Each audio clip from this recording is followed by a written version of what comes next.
Judge Raymond Chambers sits stunned in first class as the flight attendant who just loudly accused him of stealing another passenger's seat is escorted off the plane, her face ashen. One phone call changed everything. Minutes earlier, she'd insisted no black man belonged in first class. Before we dive into this shocking story, where are you watching from today? Take a second to hit that like button and subscribe if you want more stories about justice being served.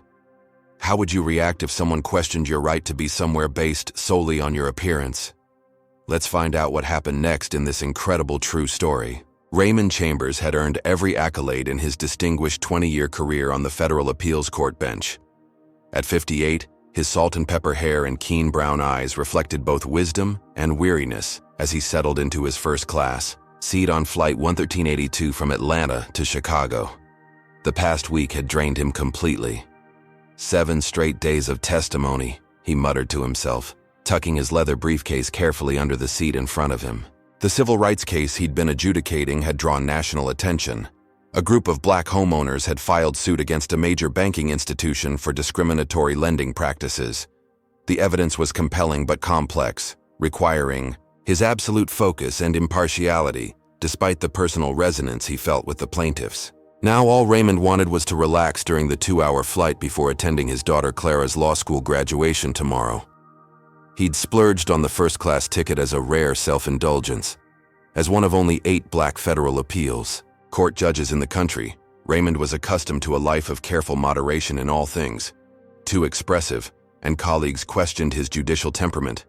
Too reserved, and he was labeled aloof. The balancing act had become second nature after decades of navigating predominantly white spaces. He settled into seat 3A by the window and exhaled deeply. The boarding process continued around him as he closed his eyes, centering himself. "Excuse me." The sharp voice startled him. Raymond opened his eyes to see a flight attendant standing over him, her name tag reading Melissa Harrison. Something in her expression immediately put him on alert. "Yes?" he responded politely.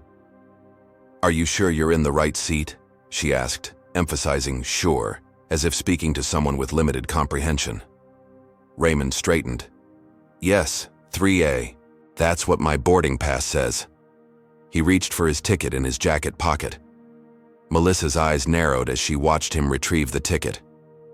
"Let me see that," she said. Not as a request, but a demand.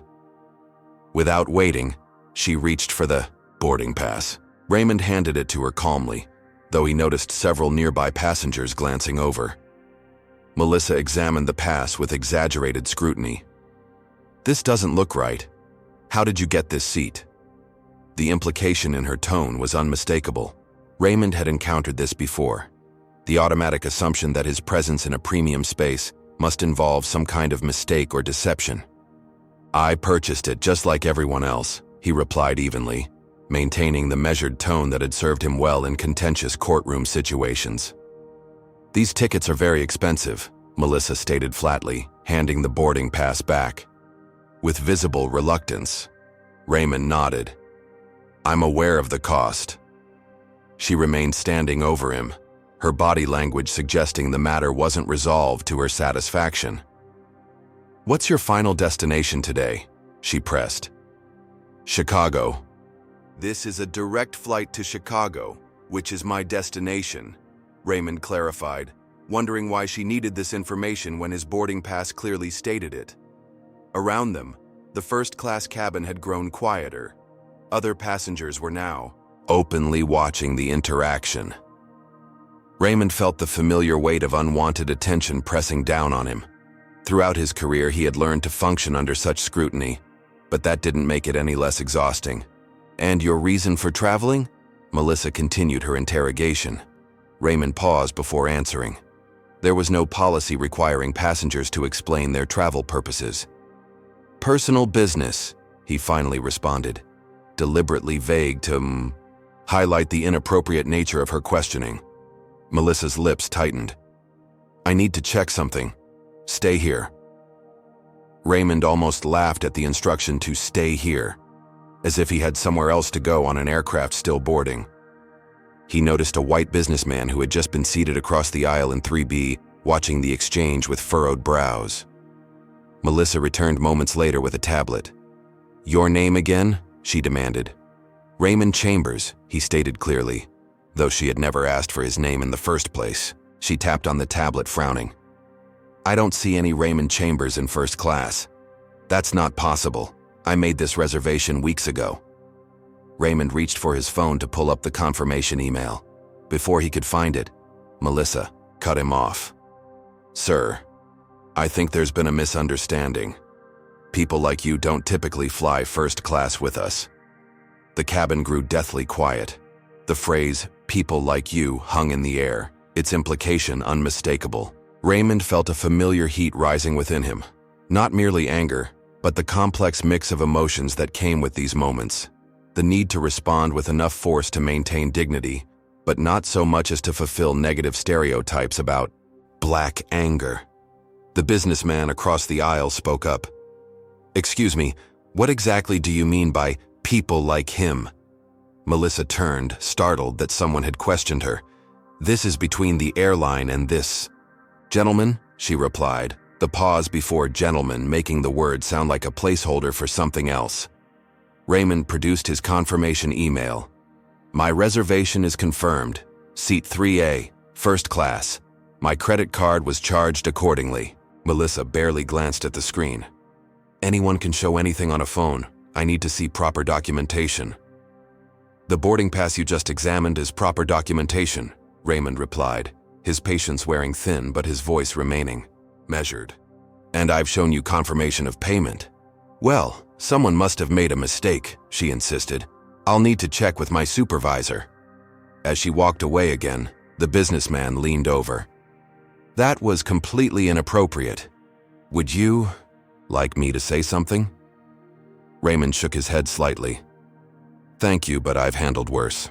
20 years as a black federal judge had indeed exposed him to more subtle and more overt forms of prejudice than this. Still, the public nature of this confrontation was particularly grating. Melissa returned, this time with a male flight attendant. "Kevin, this passenger claims to have purchased a first-class ticket, but I can't find his reservation." Kevin looked at Raymond apologetically.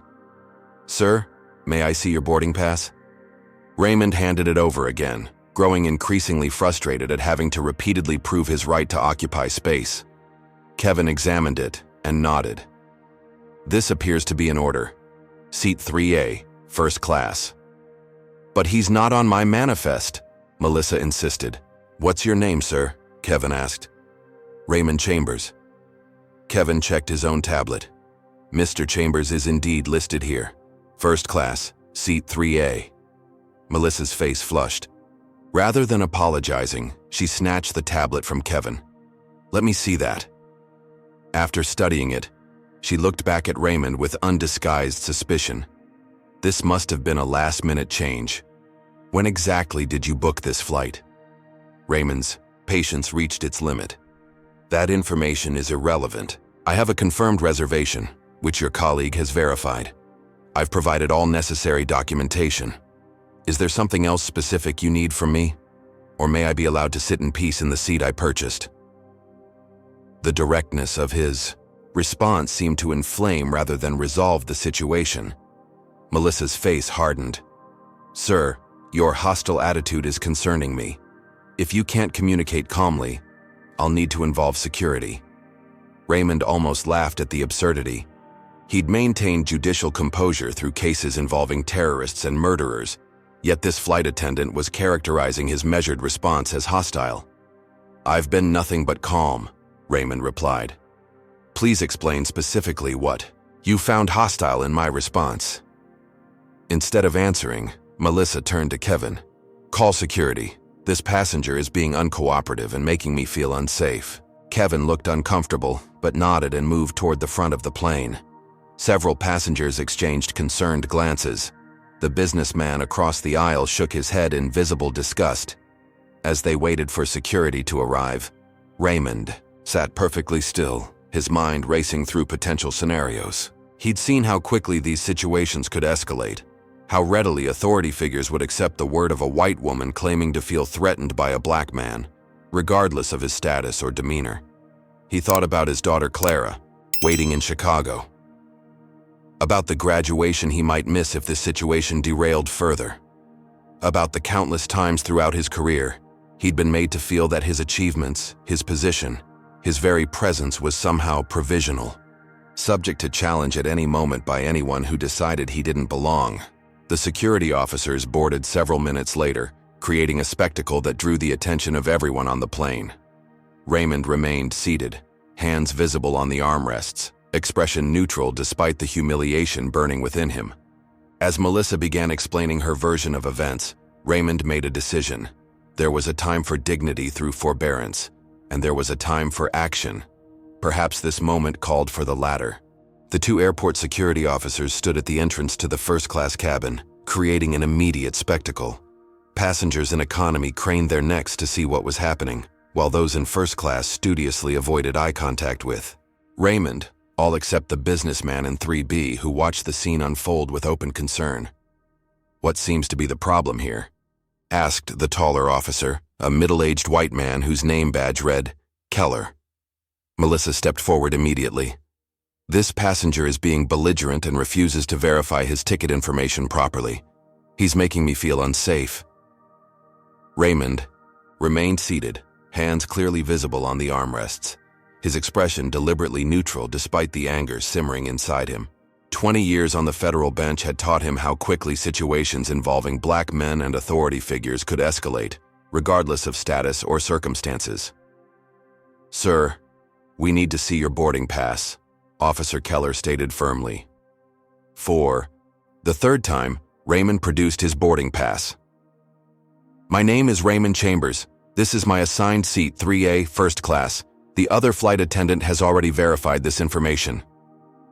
The second security officer, a younger Hispanic man named Rodriguez, examined the boarding pass and nodded. "This looks legitimate," Melissa interjected quickly. "But he's not on my passenger manifest, and he won't explain how he got this ticket." "I purchased it online 3 weeks ago," Raymond stated clearly. "I've shown the confirmation email. Your colleague verified my reservation. What more verification do you require?" Officer Keller studied Raymond with the cautious assessment common to law enforcement, the automatic suspicion that Raymond had experienced countless times before, regardless of his tailored suit and professional demeanor. "Could I see some ID as well, sir?" Keller requested. Raymond reached slowly for his wallet, extracted his driver's license, and handed it over. He deliberately withheld his judicial identification. If they were going to treat him like any other black passenger, let them do so completely, at least for now. Keller examined the license carefully, comparing the photo to Raymond's face with exaggerated scrutiny. "And what brings you to Chicago, Mr. Chambers?" he asked, the subtle emphasis on Mr. rather than an honorific like Sir not lost on Raymond. "Personal business," Raymond repeated his earlier answer. Melissa jumped in again. "See, he's being evasive." The businessman across the aisle finally spoke up. "He's not being evasive. He's answering the questions directly. It's not a crime to fly first class while black, which seems to be the only issue here." Melissa's face flushed. "This has nothing to do with race. It's about security protocols.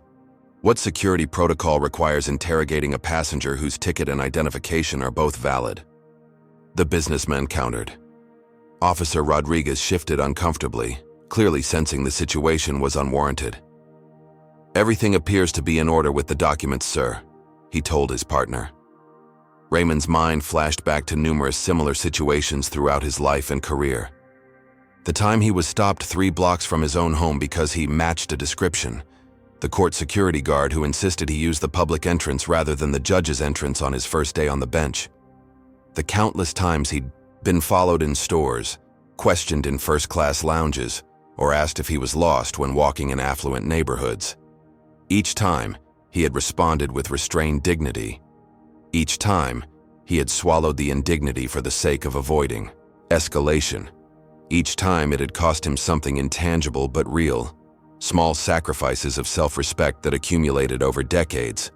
Melissa, perhaps sensing the security officer's wavering commitment, suddenly escalated her claims. "He threatened me earlier," she stated boldly. "When I first questioned him, he said he'd make sure I regretted it." Raymond's composure nearly broke. That is absolutely false. I said nothing of the kind. The businessman interjected again. I've been sitting right here the entire time. He never made any threats whatsoever. Other passengers began to murmur, some nodding in agreement. Officer Keller seemed uncertain now, looking between Melissa's insistent expression and Raymond's controlled one. Perhaps we should continue this conversation in the terminal, Keller suggested. That was the breaking point. Raymond had spent a lifetime navigating these waters, choosing his battles carefully. This would be one of those battles. No, we will not continue this in the terminal, he stated firmly, reaching for his phone. Instead, I'm going to make a call to your supervisor's supervisors, Melissa scoffed. Sir, you can call whoever you want after you leave the aircraft. Raymond ignored her, dialing a number from memory. The line connected quickly. This is Judge Raymond Chambers, Federal Appeals Court, 11th Circuit, he stated, clearly, loud enough for everyone in the first-class cabin to hear. I need to speak with Charles Montgomery immediately regarding an incident of racial profiling occurring on Highland Airlines Flight 1382. The cabin fell silent. Melissa's eyes widened as the implications of his title registered. Charles. Raymond. Chambers here, he continued after a moment. I'm currently being detained on one of your aircraft by security based on false accusations from a flight attendant who took issue with a black man sitting in first class. Yes, I'd appreciate if you could speak with the airport manager immediately. Raymond noticed Officer Rodriguez whispering urgently to Keller, who suddenly looked distinctly uncomfortable. Within minutes, the energy on the plane had transformed. Completely. A Highland Airlines supervisor rushed onto the aircraft, profusely apologetic. Judge Chambers, I can't express how deeply sorry we are for this misunderstanding. The supervisor, a woman named Barbara Wilson, stated. We have a zero-tolerance policy for discrimination of any kind. This wasn't a misunderstanding, Raymond replied calmly. Your flight attendant deliberately fabricated a threat I never made after repeatedly questioning my right to be in this seat, despite valid documentation. Barbara nodded gravely. We take this extremely seriously. Ms. Harrison will be removed from the flight immediately pending a full investigation.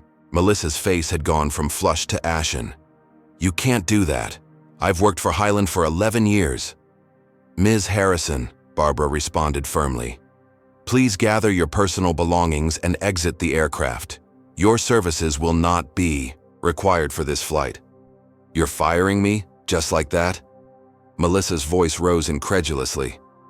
Your employment status will be determined after a full review, Barbara stated.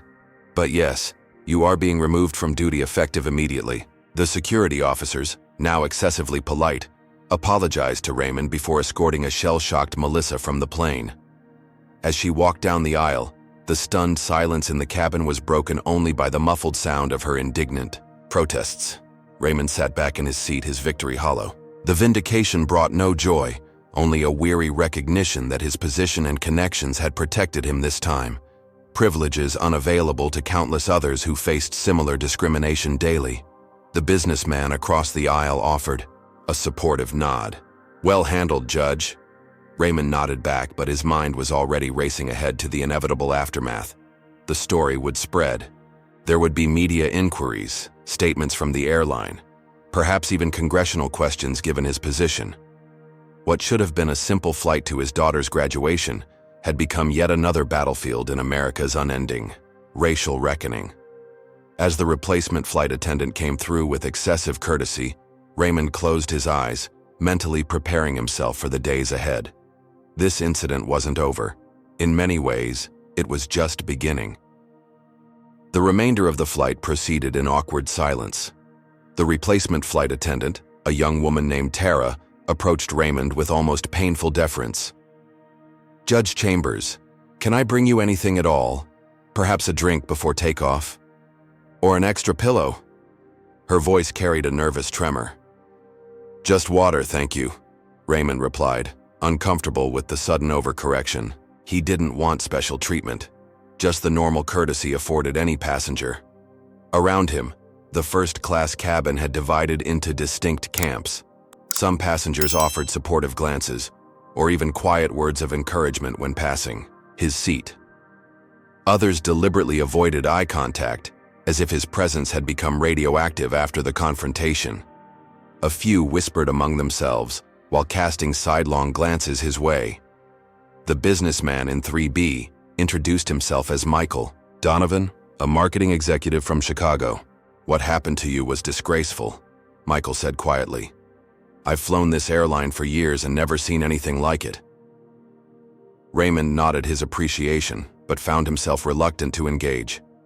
The emotional toll of such incidents always hit hardest in the aftermath, when adrenaline subsided and the familiar weight of racial fatigue settled back onto his shoulders. "I've got footage if you want it," Michael added, holding up his phone. "Started recording when she called security." This caught Raymond's attention. "You recorded it?" "Didn't seem right. What was happening?" "Thought you might need evidence." Michael's matter-of-fact tone suggested he saw this as simply the right thing to do. Raymond thanked him and accepted Michael's business card with a promise to contact him if needed. As the plane reached cruising altitude, Raymond stared out the window at the patchwork landscape below. His mind drifted back through the decades of similar barriers he'd faced as a black man in the legal profession. He remembered his first day at Harvard Law, when a professor had assumed he was a maintenance worker who had wandered into the classroom. The countless times he'd been mistaken for a paralegal or assistant, rather than an attorney during his early career. The judicial nomination process where senators had questioned his objectivity on race-related cases in ways they never did. With white nominees, each memory carried its own sting, its own lesson. Raymond had learned to navigate these waters with careful precision, always conscious that his reactions would be scrutinized through the distorting lens of racial stereotypes. Show too much anger, and confirm the angry black man caricature. Show too little response, and signal that such treatment was acceptable. This exhausting tightrope walk had been his constant companion, even as he'd risen to one of the highest positions in the American judicial system. His phone buzzed with a text from his daughter, Clara. "How's the flight? Can't wait to see you." "Graduation rehearsal just finished." Raymond hesitated. Should he tell her what happened, or spare her the details until after her celebration? Clara was passionate about social justice. It was why she'd chosen to follow him into law. But her graduation should be a moment of unalloyed joy, not overshadowed by yet another reminder of the challenges she would face in her career. Before he could decide, another text arrived. "Dad, everything okay?" Even in his silence, she had sensed something was wrong. Their bond had always been that strong. Raymond typed carefully. "Small issue on the flight. Nothing serious. Tell you, when I see you. So proud of you." He had barely set the phone down when it rang, Clara calling. He should have known she wouldn't let it go. "Dad, what happened?" Her voice carried the familiar determination that reminded him so much of her mother. Raymond sighed and gave her the condensed version, downplaying the confrontation. Clara's response was immediate and heated. "That's outrageous. You're filing a formal complaint, right? This needs to go beyond just firing one flight attendant." "Clara, it's being handled. Let's focus on your graduation." "No, Dad. This is exactly why I wanted to become a lawyer. These incidents aren't isolated. They're symptoms of something systemic. One firing doesn't fix that." Raymond felt the familiar mixture of pride and concern that his daughter's passion always evoked. "I know, sweetheart. Trust me, I'm considering all options." "You always say that, when you're planning to let something slide for the greater good," Clara replied, knowing him too well. "Not this time, Dad. This time it needs to be addressed head-on." As they continued their discussion, Raymond noticed passengers around him beginning to use their phones as the plane offered Wi-Fi service. Several were looking in his direction, with new recognition in their eyes. Michael leaned over. "Judge, you might want to check social media. Someone posted about what happened." Raymond quickly ended his call with Clara, promising to see her soon, and opened Twitter. There it was, a post from another passenger that was already gaining traction. "Just witnessed blatant racial profiling on our Highland Air. Black federal. Judge harassed by flight attendant who didn't believe he belonged in first class. She got fired on the spot when they found out who he was. What happens to black passengers without his influence? Deers flying while black." The post already had hundreds of retweets and was growing by the minute. Raymond closed the app, a familiar knot forming in his stomach. This was exactly what he'd hoped to avoid, his personal experience becoming a public spectacle, fodder for the never-ending culture wars that seemed to consume American society. As a judge, he'd always been careful to maintain appropriate distance from political controversies. His role required impartiality, the appearance of being above the fray. Now he risked being thrust into the center of a national conversation about race that could potentially impact his judicial effectiveness. The airline's in-flight magazine in the seat pocket caught his eye, ironically featuring a cover story about Highland's commitment to diversity and inclusion, complete with carefully curated photos of smiling employees from various backgrounds. Have you ever experienced or witnessed discrimination that made you question institutional commitments to diversity? Comment number 1 if you believe Judge Chambers should file a formal complaint, or number 2 if you think he should focus on his daughter's graduation and let this incident go. Like and subscribe to see what Judge Chambers ultimately decides to do in this powerful story of confronting systemic racism. The gap between corporate messaging and on-the-ground reality was often vast, Raymond reflected. Highland Airlines might highlight diversity in their marketing materials, but what training had they provided to staff? What systems were in place to prevent and address discrimination? Had Melissa Harrison's behavior been shaped by explicit or implicit company practices? These weren't just abstract questions for Raymond.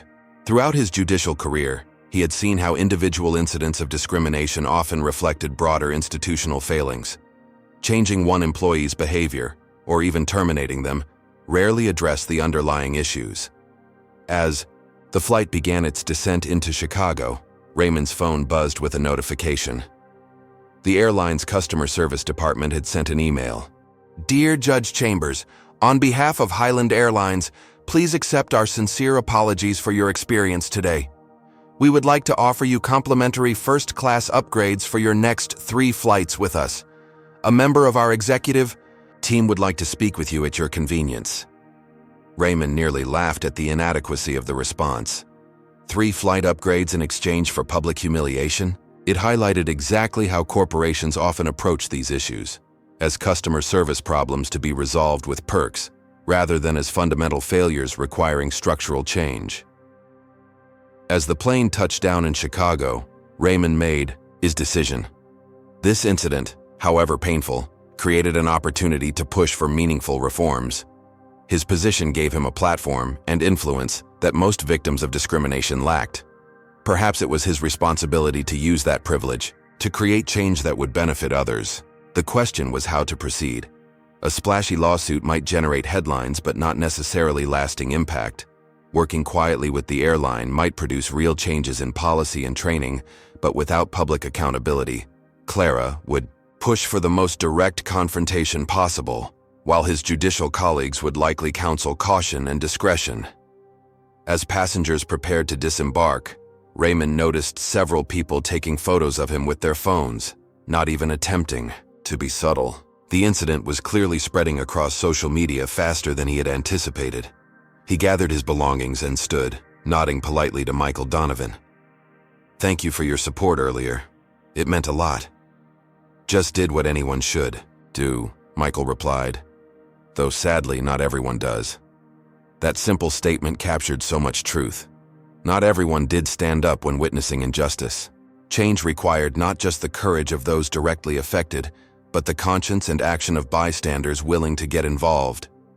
As Raymond walked through the terminal, his phone began ringing constantly with calls from unknown numbers, likely journalists who had picked up the story. He declined them all, focusing instead on reaching his daughter.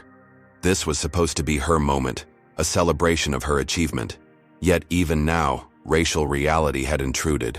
It was the burden they shared, the tax paid simply for existing in their skin. Raymond spotted Clara waiting by the arrivals gate, her face a mixture of joy at seeing him and anger at what had happened. As they embraced, he wondered what wisdom he could possibly share with her about navigating the world she was entering as a black attorney. What lessons from his experience would help her forge her own path with less pain? The only certainty was that their conversation would be more complicated than a simple celebration of her accomplishment. It would be yet another moment when personal, Joy had to make room for the weight of larger social realities, a familiar negotiation in their lives as Black Americans striving for excellence in spaces that still questioned their very presence. Raymond woke the next morning in his Chicago hotel room to the insistent buzzing of his phone. Squinting at the screen, he was startled to see 73 missed calls, over 100 text messages, and countless email notifications. The time showed 6:17 a.m. "What in the world?" he muttered, scrolling through the messages with increasing alarm. Most were from unknown numbers, journalists seeking comment. Several were from colleagues on the bench, ranging from expressions of support to concerned inquiries about the situation. Even his brother in Phoenix had texted, "You're trending on Twitter, Ray. Call me." Raymond quickly opened a news app to find his own face staring back at him from the top story. Federal Judge Raymond Chambers subjected to racial profiling on Highland Airlines flight. Accompanying the headline was a still image clearly taken from a passenger's video. "Good Lord," he whispered, clicking the link.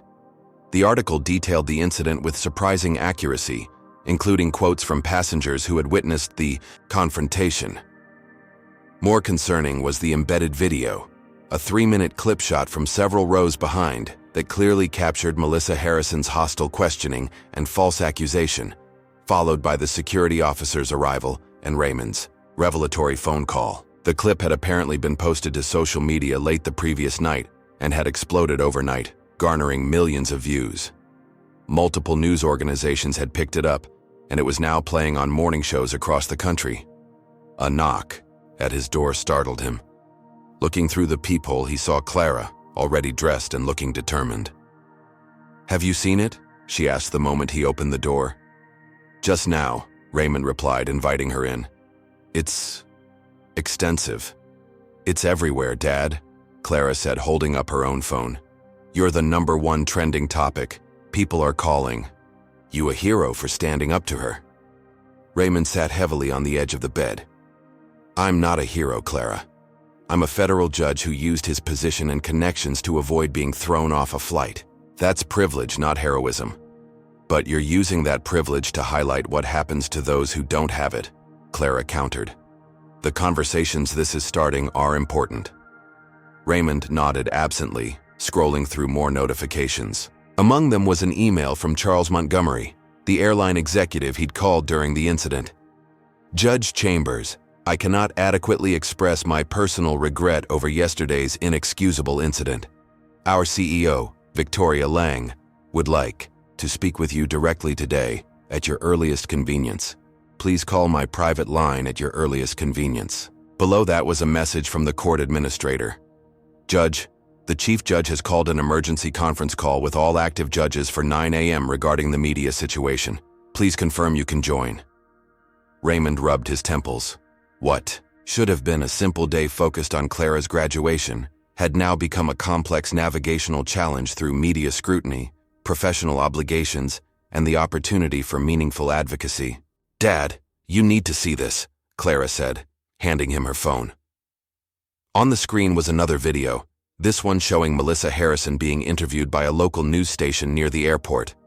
Her tone was indignant as she offered a dramatically different version of events. "I was simply following security protocols," she insisted, her voice quavering slightly. "Judge Chambers became aggressive when I asked routine questions. I felt threatened, which is why I called security. Now I've been fired simply for doing my job, all because he's a federal judge who pulled rank." Raymond watched in disbelief as Melissa portrayed herself as the victim, carefully avoiding any mention of her "people like you" comment or her fabricated claim about threats. The interviewer, rather than challenging her account, nodded sympathetically. "They're already trying to spin this," Clara said, her face flushing with anger. "You have to respond, Dad." "Not yet," Raymond replied thoughtfully. "Reacting too quickly only escalates the situation. Let's see how this plays out today." His phone rang again. Jordan Williams, his former law clerk, who now worked as legal counsel for the National Coalition for Civil Rights. Raymond had mentored Jordan for years, and they had maintained a close professional relationship. "Judge, I hope I'm not calling too early," Jordan began when Raymond answered. "Apparently everyone in America is up at 6 a.m. today, Jordan. What's on your mind? I've seen the videos, sir. This incident, it's a textbook case of how discrimination operates in seemingly normal customer service interactions. The coalition would like to offer our full support if you decide to pursue action against Highland Airlines. Raymond paused. Jordan was brilliant and passionate, with a strategic mind for how individual cases could create broader change. What kind of action are you envisioning? This could set important precedent on corporate liability for discriminatory treatment by employees, Jordan explained, his voice taking on the analytical tone Raymond recognized from their court days. Most cases never get traction because the victims don't have your credibility or resources. But with your position and the clear video evidence, we could establish new standards for training, accountability, and damages. You're talking about a lawsuit, Raymond stated flatly. A carefully crafted one, yes. One that focuses on systemic issues rather than just this incident. Think about the impact, Judge.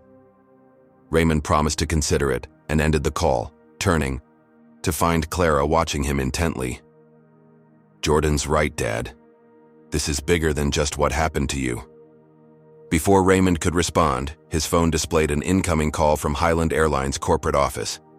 After a brief exchange with an assistant, Victoria Pearson, the airline's CEO, came on the line. Judge Chambers, thank you for taking my call, she began, her voice carrying the practiced composure of a corporate executive in crisis management mode. I want to personally express our profound apologies for yesterday's inexcusable incident. I appreciate that, Ms. Pearson, Raymond replied neutrally.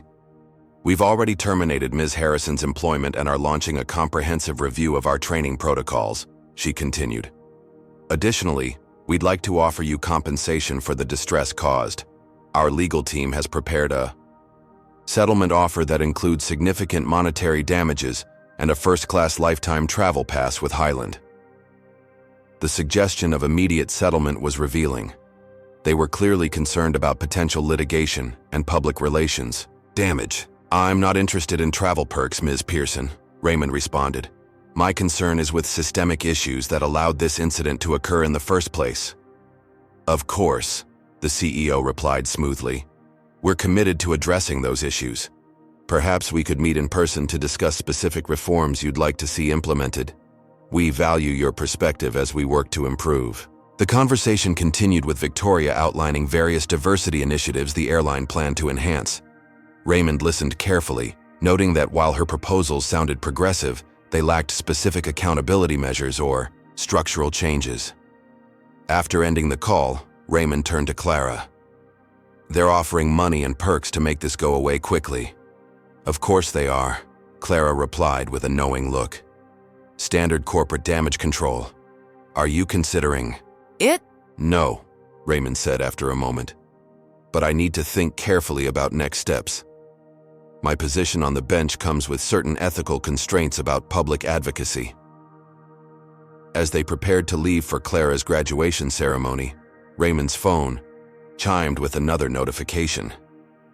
Melissa Harrison had appeared on a popular conservative morning show, now claiming she was the victim of cancel culture, and that the airline had thrown her under the bus to appease woke mobs. This narrative is spreading, Clara noted with disgust. They're turning her into a martyr on certain channels. Throughout the morning, the story continued to evolve with remarkable speed. As Raymond and Clara drove to the law school, news, radio reported that Highland Airlines' stock had dropped 2% in pre-market trading due to boycott threats. Simultaneously, counter hashtags supporting Melissa had begun trending among certain political groups. At the graduation venue, Raymond was immediately recognized by several faculty members and parents who approached with supportive comments. The law school dean pulled him aside before the ceremony. Judge Chambers, what an unfortunate situation you've experienced, the dean said, shaking Raymond's hand firmly. Please know the entire faculty stands with you. We're proud to have you as a parent in our community. Raymond thanked him politely but felt a familiar discomfort. While well-intentioned, these expressions of solidarity often highlighted how racial incidents became spectacles that overtook all other aspects of Black identity and achievement. Today should be about Clara's accomplishment, not his experience. with discrimination. As they found their seats, Raymond noticed people taking surreptitious photos of him with their phones. What should have been a proud, private family moment had become a public performance. Clara sensed his discomfort. "Try to ignore it, Dad. Focus on the good that might come from all this attention." The graduation ceremony proceeded beautifully, with Clara receiving special recognition for her work in the law school's civil rights clinic. As she crossed the stage to receive her diploma, Raymond felt a surge of emotion. Pride in her accomplishment mingled with anxiety about the challenges she would face in the profession. When they returned to Raymond's hotel afterward, the situation had escalated further. Highland Airlines had released an official statement distancing themselves from Melissa Harrison and reaffirming their commitment to inclusivity. Meanwhile, conservative media outlets were increasingly portraying Melissa as a dedicated employee, victimized by political correctness. "They're creating two completely different realities from the same incident," Clara observed, scrolling through news articles on her laptop. Raymond's phone rang again. This time it was the chief judge of his circuit. "Raymond, I hope I'm not interrupting your daughter's celebration," Chief Judge Harrington began. "We've just returned from the ceremony," Raymond assured him. Good. Look, I'll be direct. The judicial conference is concerned about the media attention. Conservative senators are already questioning whether your involvement in this incident compromises your impartiality in discrimination cases." Raymond wasn't surprised. Throughout his career, his identity had been used to question his objectivity in ways white judges never experienced. The double standard was familiar. White judges were presumed impartial in all cases, while black judges faced scrutiny about bias whenever race was remotely relevant. "I understand the concerns, William, but I was a passenger subjected to discrimination, not an activist seeking attention." "I know that," the chief judge replied. "And personally, I think you handled it with remarkable restraint. But you know how these things work. The conference is suggesting you recuse yourself from discrimination cases for the next few months until this blows over." The recommendation stung, though Raymond had anticipated it. "I'll take that under advisement," he replied neutrally. After ending the call, he turned to find Clara watching him with concern. "They want you to step back from discrimination cases, don't they?" she asked, her legal mind immediately grasping the implications. Raymond nodded. "Temporarily. It's not unusual in high-profile situations." "It's completely unfair," Clara objected. "A white judge wouldn't face the same scrutiny." "No, they wouldn't," Raymond agreed. "But this is the reality we navigate. Now tell me more about your plans after the bar exam." Their conversation was interrupted by another call, this time from Jordan Williams again. "Judge, something significant has developed," Jordan began without preamble. "We've been contacted by 3 former Highland Airlines employees who claim Melissa Harrison has a history of similar incidents with minority passengers. Apparently, the airline received multiple complaints but took minimal action. This new information shifted the landscape considerably. If Highland had known about previous discriminatory behavior and failed to address it properly, their liability would be substantially greater, and the case for systemic reform much stronger." "Can you verify these claims?" Raymond asked. "Working on it now," Jordan replied. "But Judge, these testimonies could transform this from an isolated incident into evidence of a pattern and practice. That's exactly what we need to create meaningful change." After hanging up, Raymond shared the development with Clara, whose eyes lit up with the passion for justice that had drawn her to law school. "This is exactly why you can't just accept some settlement and move on," she insisted.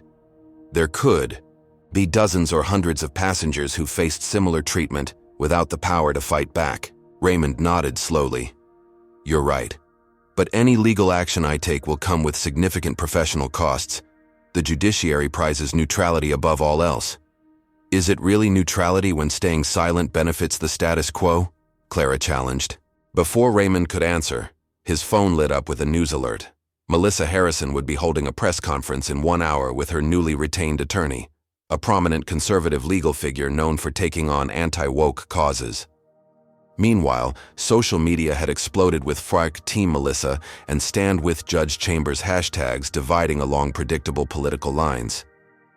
What had been a personal experience of discrimination was rapidly transforming into another battlefield in America's culture wars.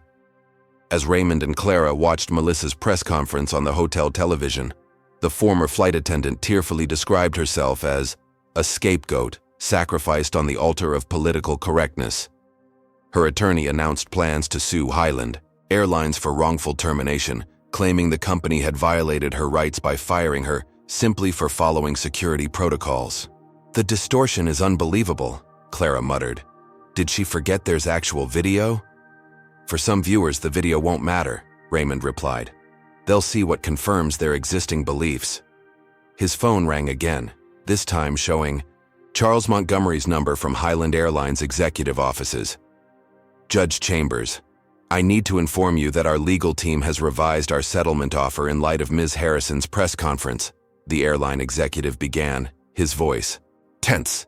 "We're prepared to offer a substantially higher figure in exchange for a confidential resolution and mutual non-disparagement agreement." The subtext was clear. The airline was feeling squeezed from both sides and wanted the story to disappear. "Mr. Montgomery, I appreciate the offer, but my concerns remain focused on systemic issues rather than personal compensation. We're prepared to implement a comprehensive anti-bias training program as part of the settlement," Montgomery countered quickly, "and we'd value your input on its development." Raymond promised to consider the updated offer and ended the call, turning to Clara with a sigh. "They're getting desperate," he observed. "Good," Clara replied firmly. "That means they'll actually consider real reforms rather than cosmetic changes." As evening fell, the story continued gaining momentum.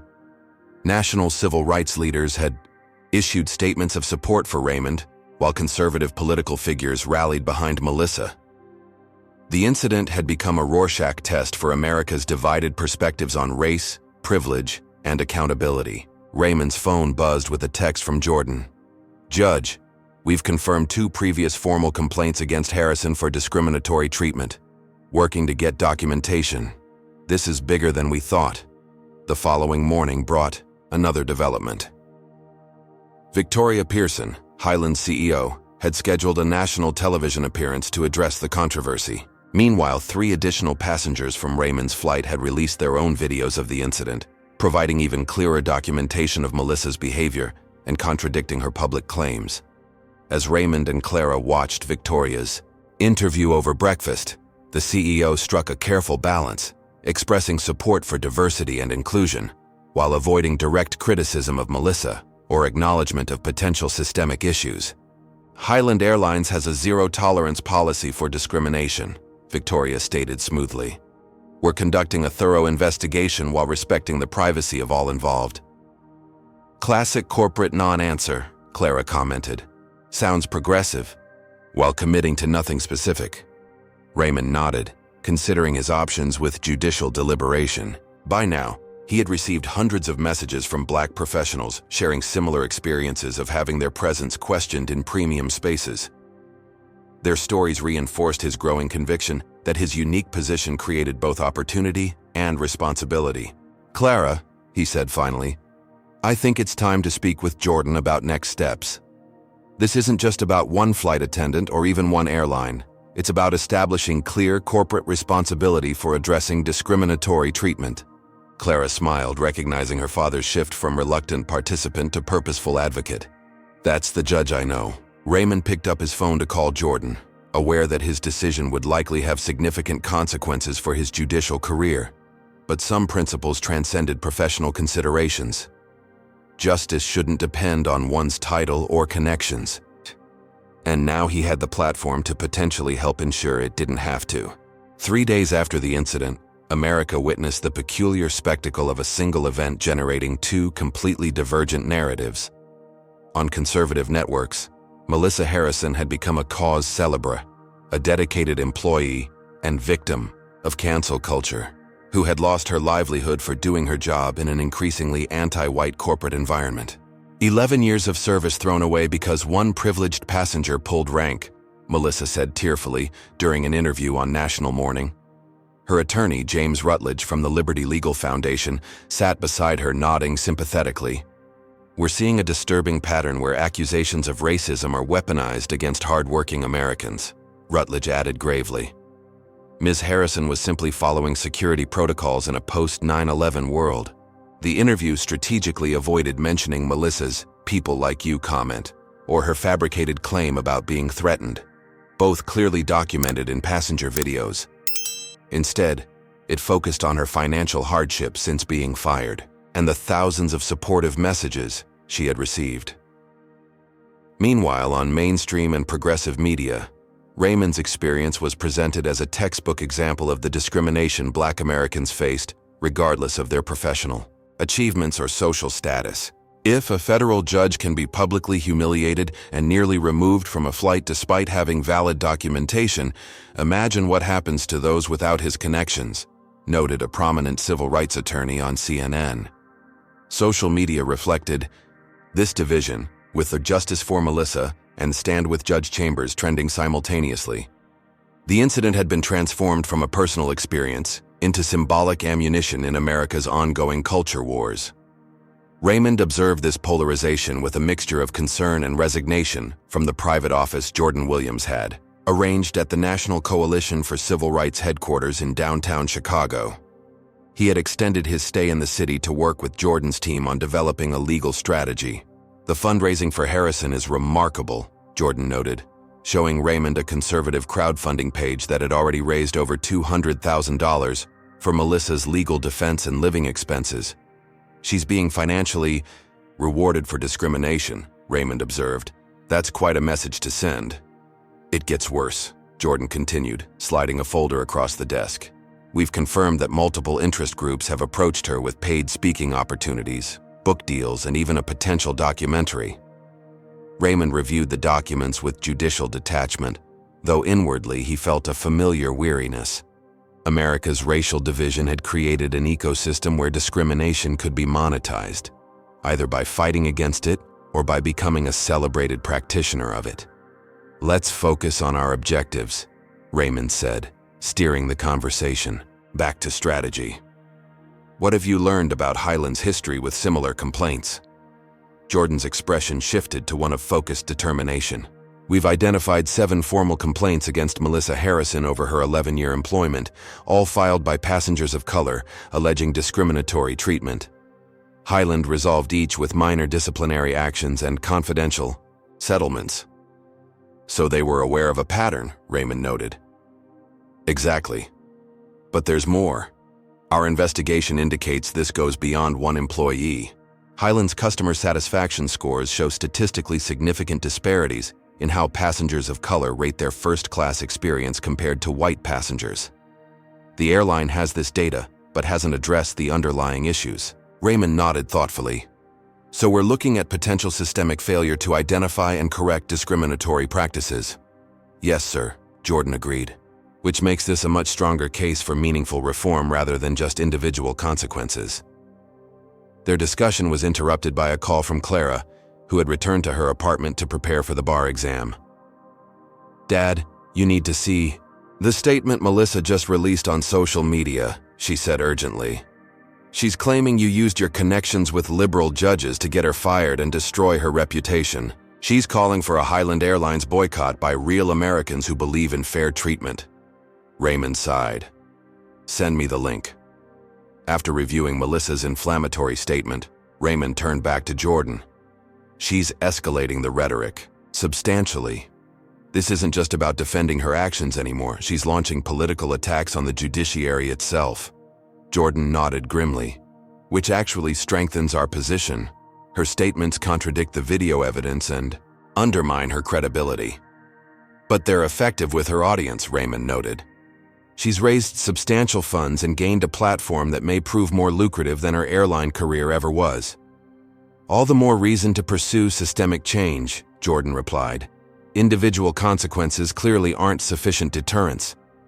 Raymond glanced at his phone as another notification appeared, a message from the chief judge of his circuit requesting an urgent call to discuss the escalating media situation and its impact on the court's public standing. The professional consequences of his involvement were mounting.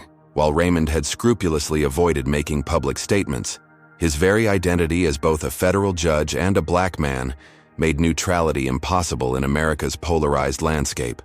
Simply by existing at the intersection of these identities, he had become a symbolic figure regardless of his own choices. Later that afternoon, Raymond met with Highland Airlines General Counsel and a team from their corporate office. Victoria Pearson, the CEO, joined virtually. "Judge Chambers, we want to reiterate our deepest apologies for your experience," Victoria began with practiced sincerity. "We've prepared a comprehensive settlement offer that we believe addresses both your personal experience and broader concerns." The airline's general counsel, Thomas Bradford, slid a document across the table. "We're offering a 7-figure settlement along with committing to a third-party audit of our training practices and customer experience data." Raymond reviewed the offer without expression, noting the confidentiality clause that would prevent him from discussing the incident or settlement terms publicly. "Your offer addresses compensation but not accountability," Raymond replied evenly. "The confidentiality provision would effectively bury the systemic issues we've identified." Victoria's expression tightened slightly on the video screen. "We've terminated Ms. Harrison's employment and committed to enhanced training. What additional accountability are you seeking?" Raymond leaned forward. "Transparency, public commitment to specific reforms with measurable outcomes, and most importantly, acknowledgement that this was not simply one employee's failure, but a systemic breakdown in how your company identifies and addresses discriminatory treatment." Bradford interjected immediately. "Judge Chambers, with all due respect, characterizing this as systemic goes well beyond the evidence of this single incident." "Except it wasn't a single incident," Raymond countered. "We've identified multiple complaints against Ms. Harrison spanning years, all involving passengers of color, all resolved quietly without addressing the pattern. Your own customer satisfaction data shows disparities in experience based on race. These aren't allegations, they're documented facts." Victoria and Bradford exchanged glances, clearly surprised by the extent of Raymond's information. "We'll need time to consider your perspective," Victoria said carefully. "Perhaps we can reconvene tomorrow." After they departed, Jordan smiled. "They didn't expect us to have done that much homework. They assumed I'd be focused on personal vindication rather than institutional reform," Raymond replied. "A common miscalculation when dealing with discrimination cases." That evening, as Raymond returned to his hotel, he received a call from William Harrington, the chief judge of his circuit. "Raymond, I'll be blunt. The Judicial Conference is concerned about the increasing politicization of this incident. Conservative senators are suggesting this could impact your impartiality in discrimination cases. The incident occurred to me personally, William. I didn't seek it out." "I understand that," Harrington replied. "But you're now working with the National Coalition for Civil Rights, which has clear advocacy positions. There are concerns about the appearance of partiality." The message was clear. Raymond's pursuit of accountability risked his judicial standing. It was a familiar double bind for black professionals: either accept discriminatory treatment quietly or speak out and face accusations of bias for acknowledging racism's reality. "I appreciate the concerns," Raymond said carefully. "I'll keep them in mind as I consider next steps." After ending the call, Raymond stared out his hotel window at the Chicago skyline, weighing his options. He had spent a lifetime carefully navigating the constraints placed on black excellence, the unwritten rules requiring extra diplomacy, restraint, and conciliation to maintain positions that white colleagues occupied without such burdens. His phone rang again. "Clara, this time." "Dad, remember why you became a judge in the first place," she said without preamble, somehow sensing his internal conflict. "You told me it was to ensure the law protected everyone equally, not just those with power and privilege." Raymond smiled at his daughter's perception. "I did say that, didn't I? This is your chance to do that outside the constraints of the bench," Clara continued, "to create precedent that will protect people who don't have your title or connections." Before Raymond could respond, Jordan texted him. Breaking news. Whistleblower from Highland HR has contacted us. Says there's documentation that airline executives were aware of pattern of complaints against Harrison, but promoted her anyway. Wants to meet. The paths before Raymond diverged even more sharply. He could accept Highland's settlement, maintain his judicial career without disruption, and allow the incident to fade from public memory. Or he could pursue the systemic issues at potential professional cost, using his unique position to create change that might benefit countless future passengers who lacked his advantages. By morning, Raymond had made his decision. Meeting Jordan at the coalition office, he stated simply, "We're filing the class action. Contact the whistleblower and gather the evidence. This isn't about me anymore. It's about fixing a broken system." Jordan nodded, respect evident in his expression. "The Judicial Ethics Committee won't be pleased. Then I'll recuse myself from related cases as needed," Raymond replied. "But I won't be silent about discrimination I personally experienced, simply to maintain an appearance of neutrality that's only ever demanded of judges of color."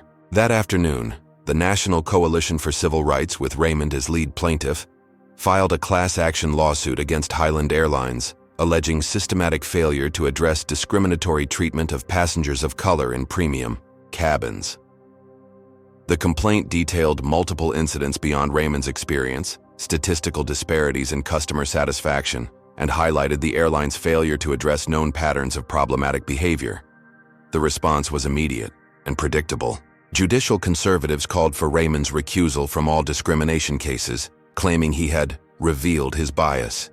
Highland Airlines stock dropped 7%. Melissa Harrison gave another tearful interview, claiming she was being sacrificed to political correctness. But there was something else too. An outpouring of support from Black professionals sharing their own experiences of having their presence questioned in premium spaces. Hundreds of similar stories emerged across social media, creating a powerful collective testimony to the pervasiveness of the problem. That evening, as Raymond watched the coverage of the lawsuit filing with Clara in his hotel room, he felt a sense of purpose that transcended the professional risks. Some principles were worth fighting for, regardless of personal cost. The law should protect everyone equally, and sometimes ensuring that required stepping outside the black robes to confront injustice directly. "I'm proud of you, Dad," Clara said simply. Raymond smiled at his daughter, recognizing in her the same determination that had guided his own career. "I just hope I'm teaching you the right lessons about this profession you're entering." "The most important one," Clara replied, "that sometimes justice requires courage more than caution." Highland Airlines' response came swiftly and aggressively. The morning after the class action filing, their legal team issued a blistering statement calling the lawsuit an opportunistic attempt to extract financial gain from an isolated incident that the airline had already appropriately addressed. Thomas Bradford, Highland's general counsel, appeared on multiple financial news programs to reassure investors and attack Raymond's credibility. While we respect Judge Chambers' position on the bench, his involvement with advocacy organizations raises serious questions about his objectivity, Bradford stated smoothly on Bloomberg Financial. Highland Airlines has been an industry leader in diversity initiatives, and we're disappointed to see our reputation tarnished by these unfounded allegations. The airline's strategy quickly became clear: reframe the narrative from racial discrimination to judicial ethics, positioning Raymond as an activist judge using his position improperly. Conservative legal organizations filed formal ethics complaints with the Judicial Conference, arguing that Raymond's role as lead plaintiff in a discrimination lawsuit compromised his impartiality in similar cases. Several Republican senators issued statements calling for his recusal from all cases involving racial issues. Raymond monitored these developments from Jordan's office, his expression betraying none of the stress he felt. Decades on the bench had taught him to maintain a composed exterior regardless of internal turmoil. "They're going after your reputation rather than addressing the substance of our claims," Jordan observed, reviewing the latest media coverage. "Classic deflection strategy." Raymond nodded. "It's effective with certain audiences. They know the judicial ethics angle creates division, even among those who might otherwise support anti-discrimination efforts." His phone buzzed with a message from William Harrington, the chief judge. Emergency meeting of the circuit's ethics committee called for tomorrow. Your presence requested. This is serious, Raymond. This development wasn't unexpected, but the speed surprised even Raymond. The pressure to maintain the judiciary's appearance of neutrality was intense, and his actions had created a flashpoint that demanded institutional response. "What's your plan for the ethics committee?" Jordan asked, noting Raymond's pensive expression. "Honesty," Raymond replied simply. "I'll explain my reasoning and accept whatever consequences follow. My judicial role is important, but so is addressing discrimination that I personally experienced." As they continued reviewing strategy, Jordan's assistant entered with breaking news. Melissa Harrison had scheduled another press conference, this time flanked by several conservative congressmen who had taken up her cause. The conference was a masterclass in grievance politics. Melissa tearfully described herself as a hard-working American destroyed by the woke mob, while the politicians nodded sympathetically. One congressman went so far as to suggest that anti-white discrimination has become the last acceptable prejudice in corporate America. What surprised Raymond, however, was the announcement that the Liberty Legal Foundation had filed a counter-lawsuit against both Highland Airlines for wrongful termination and against Raymond personally for defamation and intentional infliction of emotional distress. "They're suing you personally?" Clara asked incredulously when Raymond called to inform her. "On what possible grounds?" "It's a tactical move," Raymond explained. "They know the case against me won't stand legal scrutiny, but it creates media equivalence. Now there are dueling lawsuits rather than a clear case of discrimination." "That's outrageous!" Clara's indignation burned through the phone line.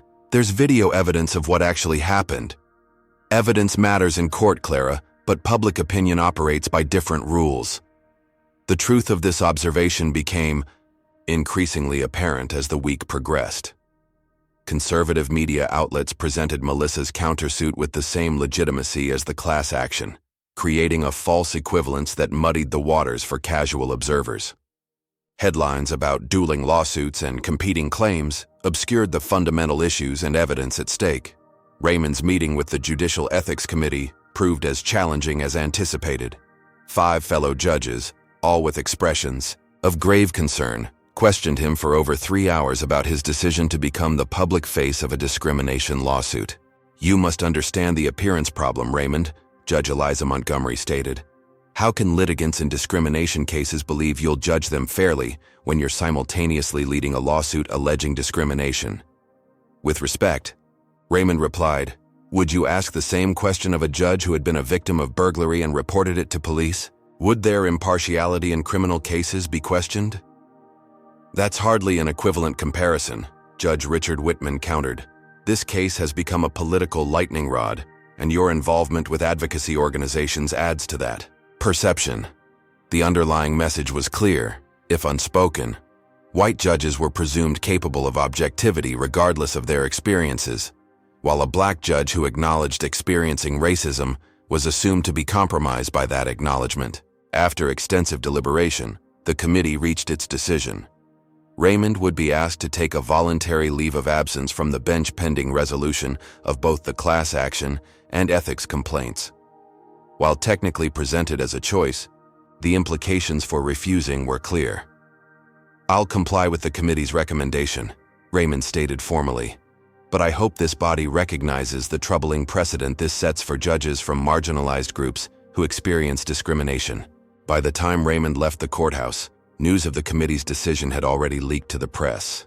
Conservative outlets trumpeted it as validation of their ethics concerns, while progressive voices condemned it as punishing the victim rather than addressing the underlying discrimination. The toll on Raymond was becoming increasingly evident.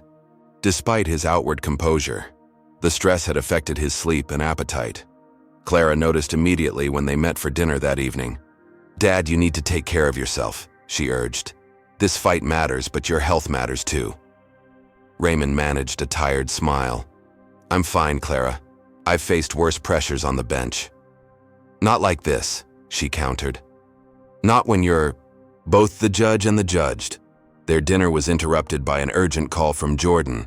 "Judge, something significant has happened. Clara's research paid off in a major way. Clara had been using her legal training to assist the legal team by analyzing patterns in Highland's customer service data. Following a hunch, she had cross-referenced customer complaints across multiple airlines, looking for industry-wide patterns rather than issues specific to Highland. Clara discovered that first-class passenger complaints showed similar racial disparities across all major carriers. Jordan explained excitedly, "This isn't just a Highland problem, it's systematic throughout the industry." This revelation transformed the scope of the case. If these patterns existed industry-wide, the potential impact of their lawsuit expanded dramatically. It wasn't just about one airline's practices, but about establishing industry standards for addressing discriminatory treatment. Would you share your thoughts on this case? Comment number 1. If you believe Judge Chambers is doing the right thing by pursuing the lawsuit, despite professional consequences. Or number 2, if you think he should have accepted the settlement and protected his judicial career. Like and subscribe to see how the airlines respond to the revelation that these discriminatory patterns exist across the entire industry. Does this change how you view the situation? Meanwhile, Raymond's legal team had been conducting depositions of Highland employees, including members of the training department. These interviews revealed that flight attendants received minimal guidance on avoiding bias in customer interactions. More troublingly, they uncovered an internal risk assessment program that used demographic factors, including race, to flag potentially problematic passengers. They actually trained staff to apply greater scrutiny to certain passengers based partly on race, Jordan told Raymond and Clara, barely containing his outrage. They called it security profiling, but it amounts to institutionalized discrimination. Victoria Pearson, Highland's CEO, continued her media campaign portraying the airline as committed to diversity, while dismissing Raymond's lawsuit as opportunistic. However, cracks in this unified front began to appear when a Highland board member publicly questioned whether the company should consider settlement given the emerging evidence. As the case gained momentum, Melissa Harrison's media support began showing signs of strain. Several outlets that had initially championed her cause grew noticeably quieter after passenger videos contradicting her claims circulated more widely. The crowdfunding campaign for her legal defense stalled as donors questioned inconsistencies in her story. The turning point came unexpectedly. Late one evening, Jordan called Raymond with news that would dramatically alter the landscape. "Judge, we've been contacted by someone from Highland's HR department. They say they have documentation proving executives were fully aware of the discriminatory impact of their policies, but continued them anyway. They're willing to turn whistleblower." This development presented both opportunity and challenge. Such evidence could be decisive in establishing corporate liability, but whistleblower cases required careful handling to protect both the source and the integrity of the evidence. "Are they credible?" Raymond asked cautiously. "Very," Jordan confirmed. "They've provided sample documentation as proof, including internal emails discussing discrimination complaints that never appeared in public records. This is exactly what we need to prove knowledge and deliberate indifference at the executive level." As Raymond considered the implications, he received another communication, this one from the Judicial Conference Ethics Officer, formally requesting his response to the multiple complaints filed against him. The letter outlined potential sanctions ranging from public reprimand to recommendation for impeachment. The contrast was stark, as evidence mounted supporting Raymond's claims of systemic discrimination. The professional consequences of pursuing that evidence grew increasingly severe. The message was clear, if unspoken. Maintaining the judiciary's appearance of impartiality was deemed more important than addressing actual discrimination experienced by a judge. That night, Raymond faced perhaps the most difficult decision of his career. The principles that had guided his 20 years on the bench, fairness, integrity, equal justice, now seemed to be in tension with the institution itself. By pursuing justice for this specific form of discrimination, he risked his position as an administrator of justice in all other matters. Clara found him sitting alone in his hotel room, staring out at the Chicago skyline, lost in thought. "You're thinking about dropping the case," she said, her perception as sharp as ever. I'm weighing the costs, Raymond acknowledged. Not just to me, but to the principles I've spent my life defending. The principle that matters most is that justice shouldn't depend on power or position, Clara replied. If you step back now, because of pressure, what message does that send about who deserves protection under the law? Raymond regarded his daughter thoughtfully. Her moral clarity reminded him of his younger self, before decades of legal compromise and institutional constraints had complicated his perspective. When did you become the wise one in this relationship? He asked with a small smile. I learned from the best, Clara answered. Now the student is reminding the teacher of his own lessons. By morning, Raymond had reached his decision. The fight would continue, regardless of personal cost. If the system punished those who sought to improve, that was all the more reason for reform. As news of the whistleblower spread within Highland's executive ranks, the company's unified front began to crumble. Victoria Pearson requested an urgent, confidential meeting with Raymond and his legal team. Judge Chambers, she began, her carefully cultivated corporate composure showing cracks. We believe this matter has become unnecessarily adversarial. Highland is prepared to discuss comprehensive reforms, along with appropriate compensation. Raymond exchanged glances with Jordan. The sudden shift suggested the whistleblower's evidence had rattled the company significantly. We're open to discussion, Raymond replied evenly, provided those reforms address the systemic issues we've identified and include genuine accountability measures. Victoria nodded quickly. Of course. We're prepared to be industry leaders in this regard. As they left the meeting, Jordan whispered, They're scared. The whistleblower must have something devastating. Raymond nodded. Let's proceed carefully. This case has never been about financial settlement for me. It's about creating meaningful change. That same afternoon, Raymond received an unexpected call from Thomas Bradford, Highland's general counsel, requesting a private meeting without other attorneys present. This is highly irregular, Jordan cautioned. As your attorney, I strongly advise against it. I'll hear him out, Raymond decided. Sometimes the real story emerges only in those irregular conversations. Bradford met Raymond at a quiet coffee shop away from downtown, his usual corporate confidence replaced by visible anxiety. Judge Chambers, I'm approaching you unofficially, he began after ensuring no one was within earshot. There are things happening inside Highland that even I wasn't fully aware of until recently. I'm listening, Raymond replied neutrally.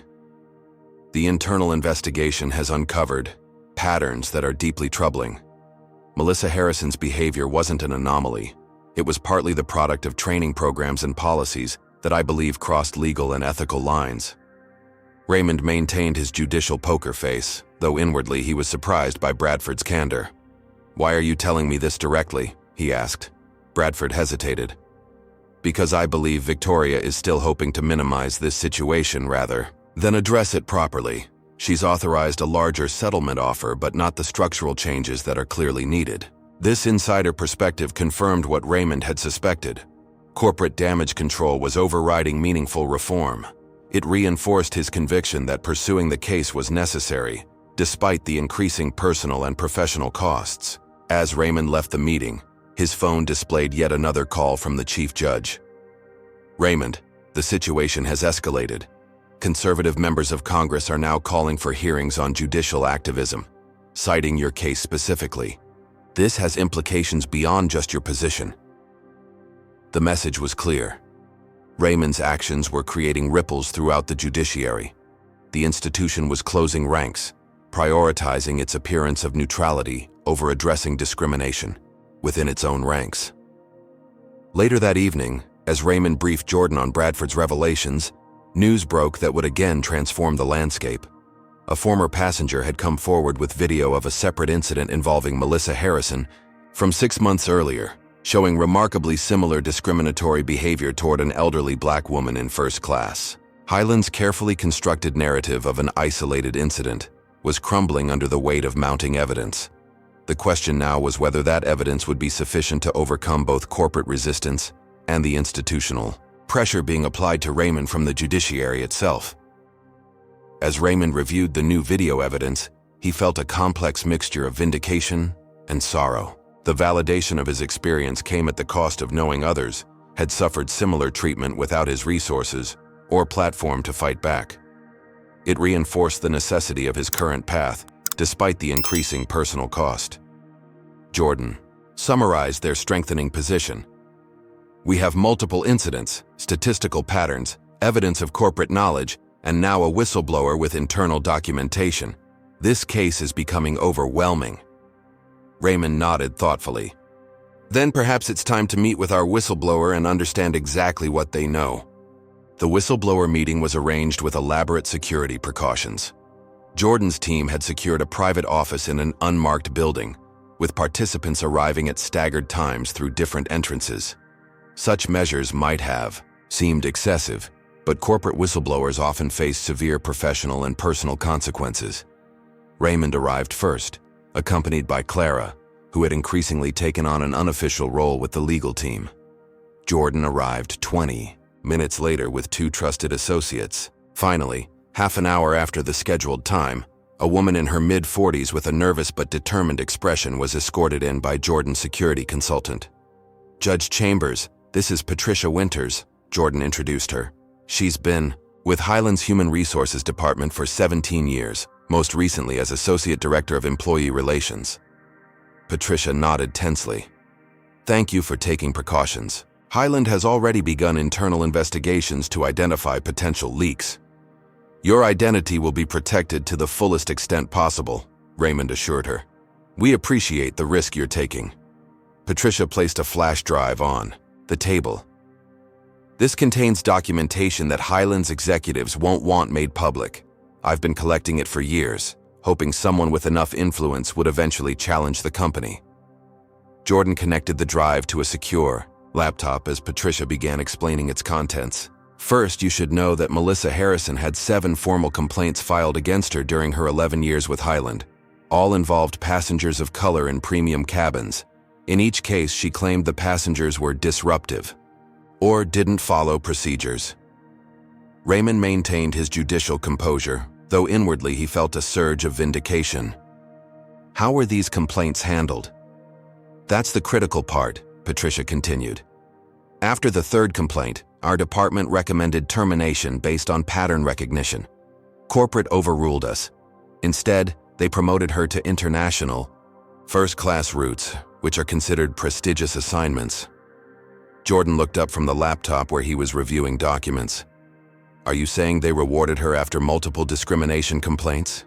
Effectively, yes. The executive who made that decision, Senior VP of Operations Robert Keller, wrote in an email, which you'll find on that drive, that Harrison was exactly the type of vigilant employee we need in premium cabins to maintain standards. The implication was clear and disturbing. What Patricia was describing wasn't merely failure to address discrimination. It was tacit endorsement of maintaining standards through discriminatory treatment. There's more, Patricia continued, her voice steadying as she shared information she'd kept private for years.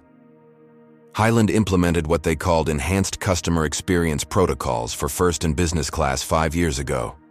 The training materials explicitly instructed cabin crew to apply additional verification steps for passengers who appear inconsistent with the typical premium cabin demographic.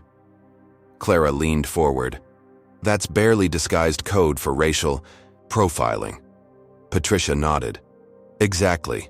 The training never explicitly mentioned race, but the examples and illustrations made it clear what inconsistent with typical demographic meant. When several trainers raised concerns, they were reassigned. Jordan had been examining documents on the laptop. These training materials are damning. They effectively institutionalized bias under the guise of service standards. Raymond processed this information with the methodical analysis that had served him well on the bench. So Melissa Harrison wasn't simply an individual with personal biases. She was following company protocols that encouraged discriminatory treatment. Yes, Patricia confirmed.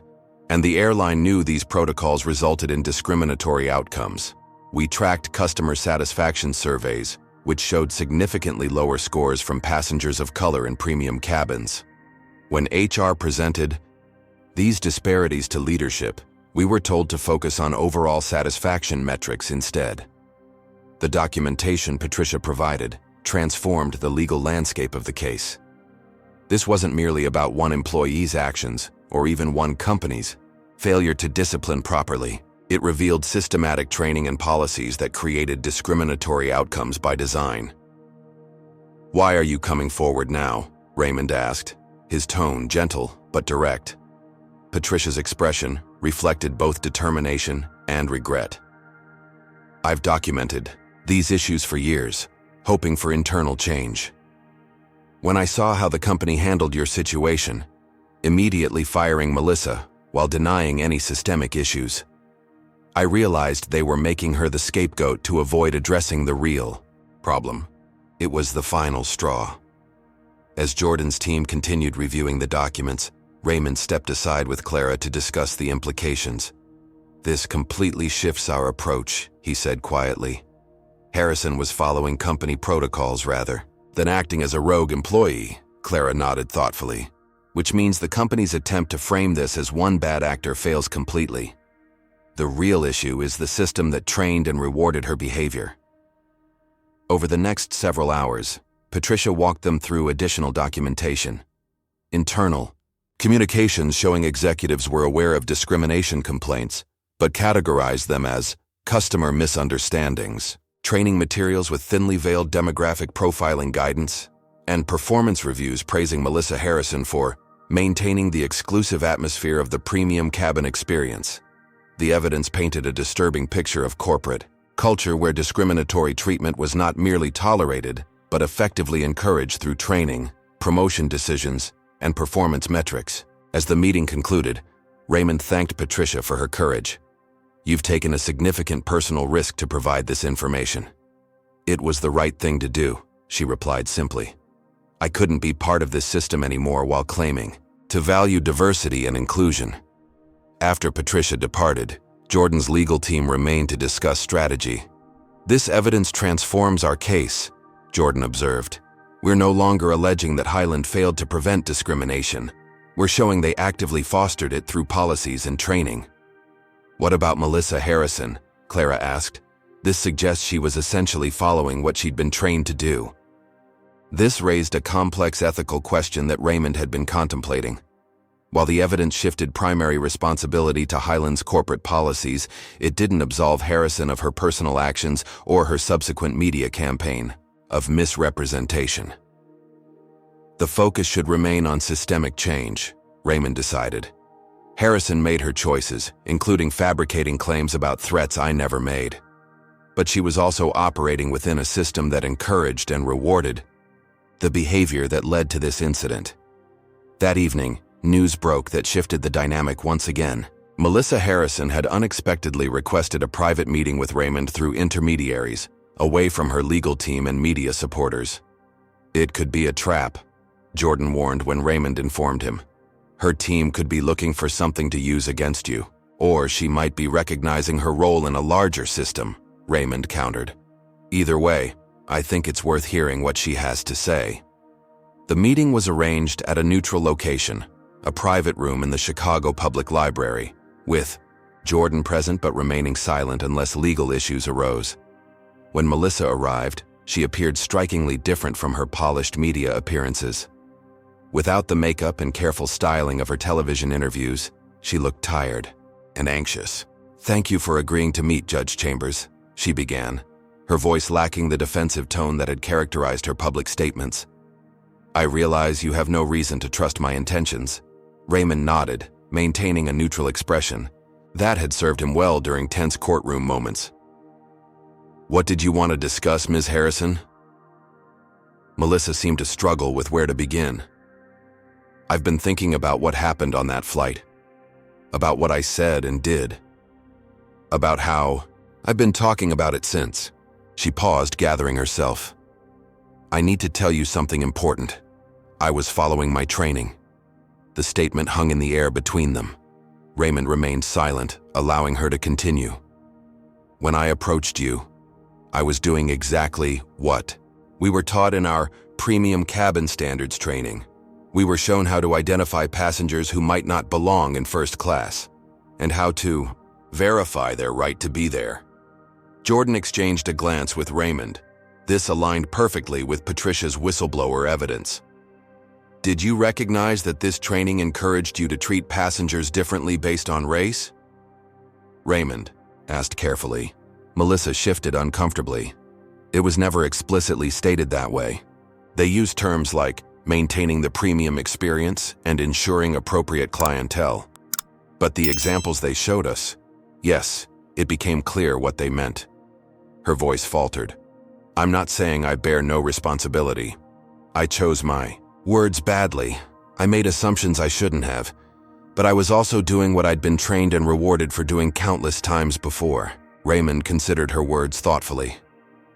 Why are you telling me this now, Ms. Harrison? Because I'm being used, she replied, an edge of bitterness entering her voice. The airline fired me immediately, making it seem like I was a rogue employee who violated their policies, but I was following their training. Now I'm seeing internal communications showing how they plan to make me the entire story while claiming they have zero tolerance for discrimination. This revelation aligned with what Raymond had suspected, that Highland was sacrificing Harrison to protect corporate practices and policies. What about your media appearances? Raymond asked. Your claims that I threatened you? Melissa's face flushed with what appeared to be genuine shame. I was angry and scared after being fired.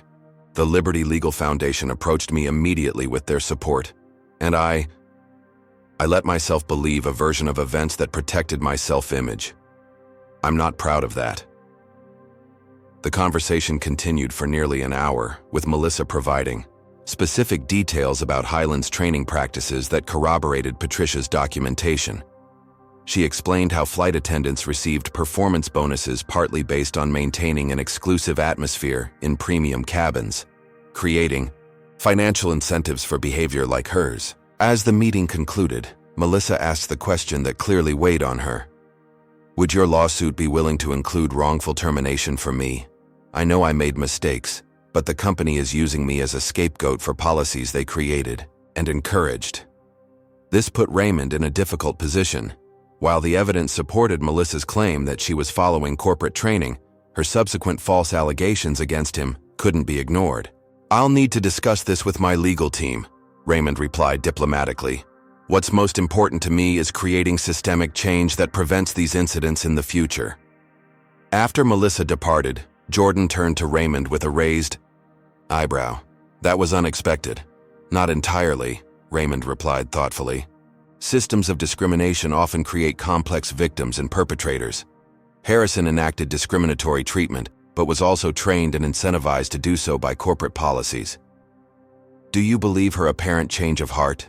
Jordan asked. Skeptically. I believe she's recognized she's being sacrificed to protect corporate interests, Raymond responded. Whether that constitutes genuine remorse or simply self-interest is less clear. The following day, Highland Airlines attorneys requested an emergency conference with the judge overseeing the class action. They filed a motion arguing that Melissa Harrison's actions constituted individual misconduct rather than corporate policy, and therefore the class action lacked merit. Jordan's team countered by submitting selected portions of Patricia's documentation, carefully chosen to protect her identity, showing the systematic nature of the discriminatory practices. They also filed notice that Harrison herself might testify regarding the training she received. The corporation's response was swift and desperate. Their legal team attempted to have the whistleblower evidence excluded, claiming it was obtained through improper means. When that failed, they launched an internal investigation to identify the source, creating a climate of fear within Highland's corporate offices. Victoria Pearson, Highland's CEO, made an emergency appearance on financial news networks to reassure investors, claiming the company was the victim of disgruntled employee allegations and opportunistic litigation. However, the carefully curated corporate message was unraveling as more evidence emerged.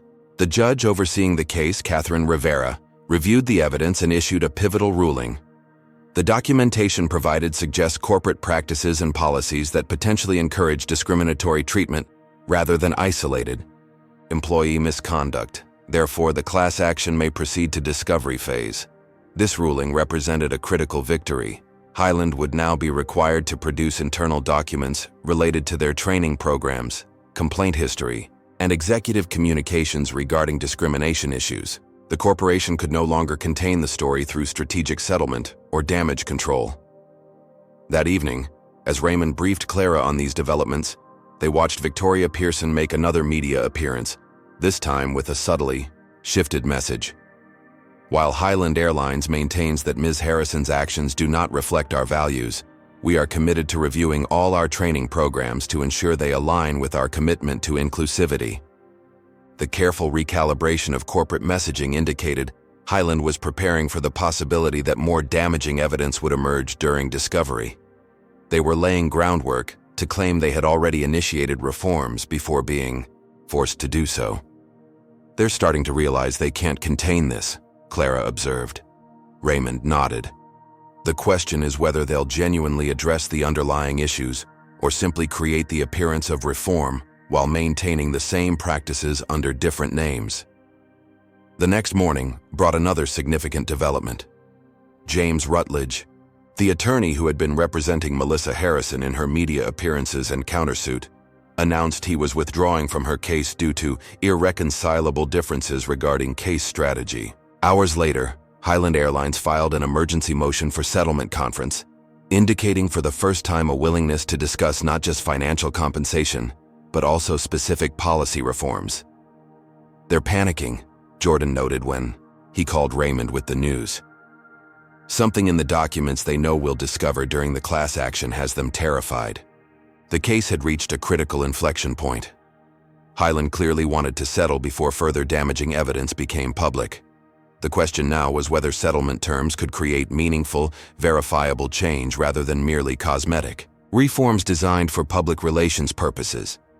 As Raymond considered Highland's request for settlement talks, he recognized that the true test of success wouldn't be the dollar amount of any settlement, but the structural reforms implemented and the accountability measures established to ensure compliance. His goal had never been personal vindication or compensation, but systemic change that would protect future passengers from similar discrimination. The evidence Patricia had provided, combined with Melissa's potential testimony about her training, created unprecedented leverage to demand such reforms. For perhaps the first time, a major corporation faced the prospect of not merely paying for discrimination, but fundamentally changing the systems that enabled it. The courtroom fell silent as Raymond Chambers took the witness stand. After months of legal maneuvering, Highland Airlines' attempts to settle the case privately had failed when Raymond and the other plaintiffs insisted on public accountability and court-supervised implementation of reforms. Now, in a packed federal courtroom in Chicago, the landmark trial was reaching its climactic moments. Raymond had made the difficult decision to step down temporarily from the bench to pursue the case, recognizing that the Judicial Ethics Committee would likely force the issue regardless. The personal cost had been substantial. His carefully built reputation for judicial restraint was now questioned in certain circles, and conservative legal organizations continued their campaign to suggest he could never be impartial in discrimination cases again. Yet as he took the oath and looked out at the crowded courtroom, Raymond felt a sense of purpose that transcended personal considerations. This case had become about something much larger than one incident on one flight. Jordan Williams began the questioning with practiced precision. "Judge Chambers, please describe for the jury what happened on Highland Airlines Flight 1382 on May 15th of last year."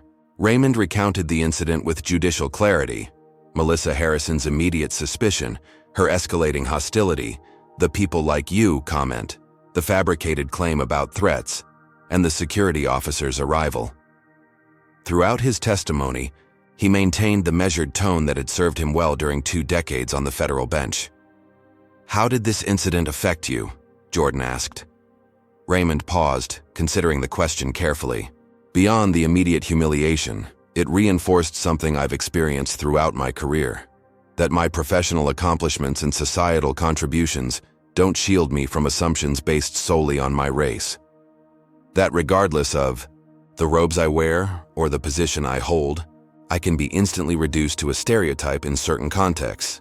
Highland's defense attorney, Elizabeth Carrington from a prestigious corporate law firm, approached for cross-examination with calculated deference.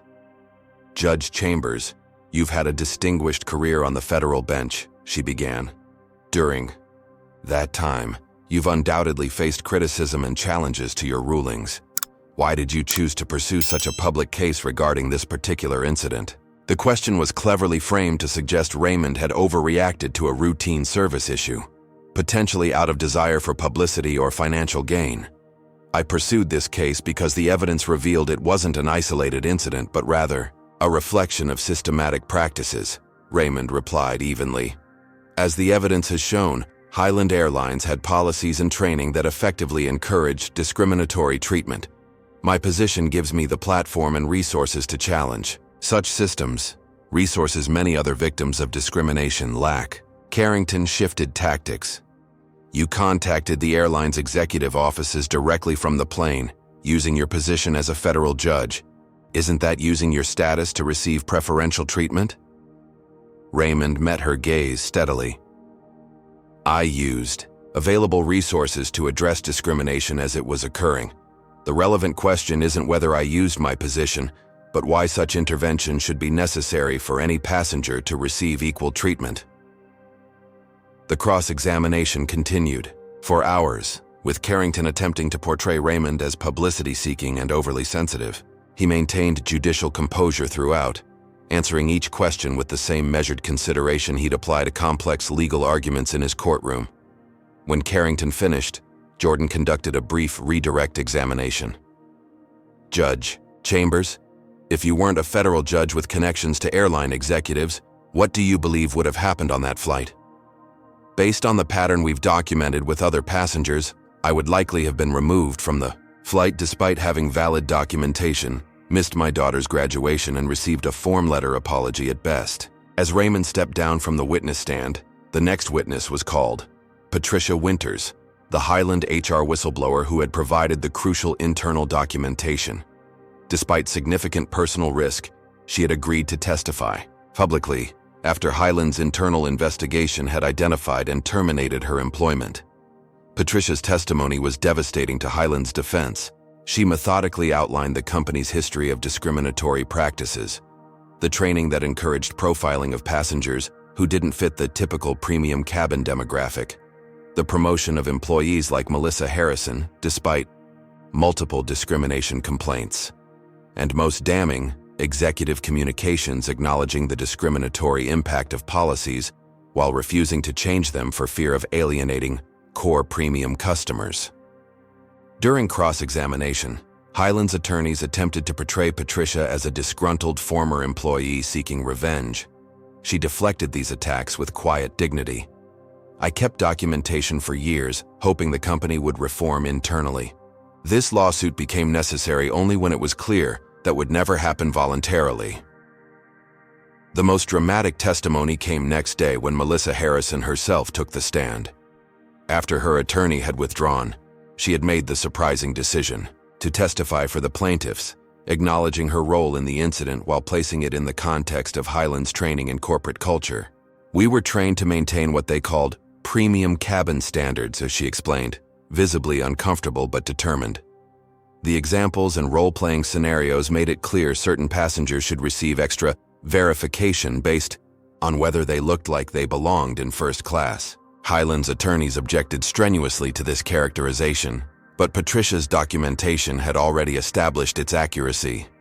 The jury appeared deeply troubled by the systematic nature of the discrimination being revealed. Melissa acknowledged her personal responsibility as well. "I made assumptions about Judge Chambers based on race. I said things I'm not proud of. I falsely claimed he threatened me, but I was also following training that Highland now denies ever existed." The trial continued with testimony from other passengers who had experienced similar discrimination, airline industry experts who contextualized Highland's practices, and corporate representatives who tried unsuccessfully to distance current leadership from the documented training materials. Victoria Pearson, Highland's CEO, appeared particularly ineffective on the stand. When confronted with emails showing she had been directly informed of discriminatory outcomes from the premium cabin standards training yet approved its continuation, she claimed not to recall those specific communications. Ms. Pearson, Jordan asked during a particularly tense exchange. Are you asking this jury to believe that as CEO, you were unaware of training materials that explicitly instructed staff to apply different standards based on whether passengers fit the typical premium demographic? Those materials were never intended to encourage discrimination, Victoria insisted, her corporate composure finally cracking. They were about maintaining service standards. What specific service standards require questioning the legitimacy of certain passengers' presence in first class? Jordan pressed. Victoria had no effective answer, and her credibility with the jury visibly diminished. As the trial entered its final phase, Highland's General Counsel Thomas Bradford made a last-ditch effort to salvage the situation, approaching Jordan with an enhanced settlement offer that included both substantial financial compensation and specific reforms. Victoria is being unreasonable, Bradford confided. Several board members and I believe settlement is clearly the right path. The evidence is simply too damaging. Jordan brought the offer to Raymond, who discussed it with the legal team and other plaintiffs. The financial terms are generous, Jordan noted, and the reforms address most of our core concerns.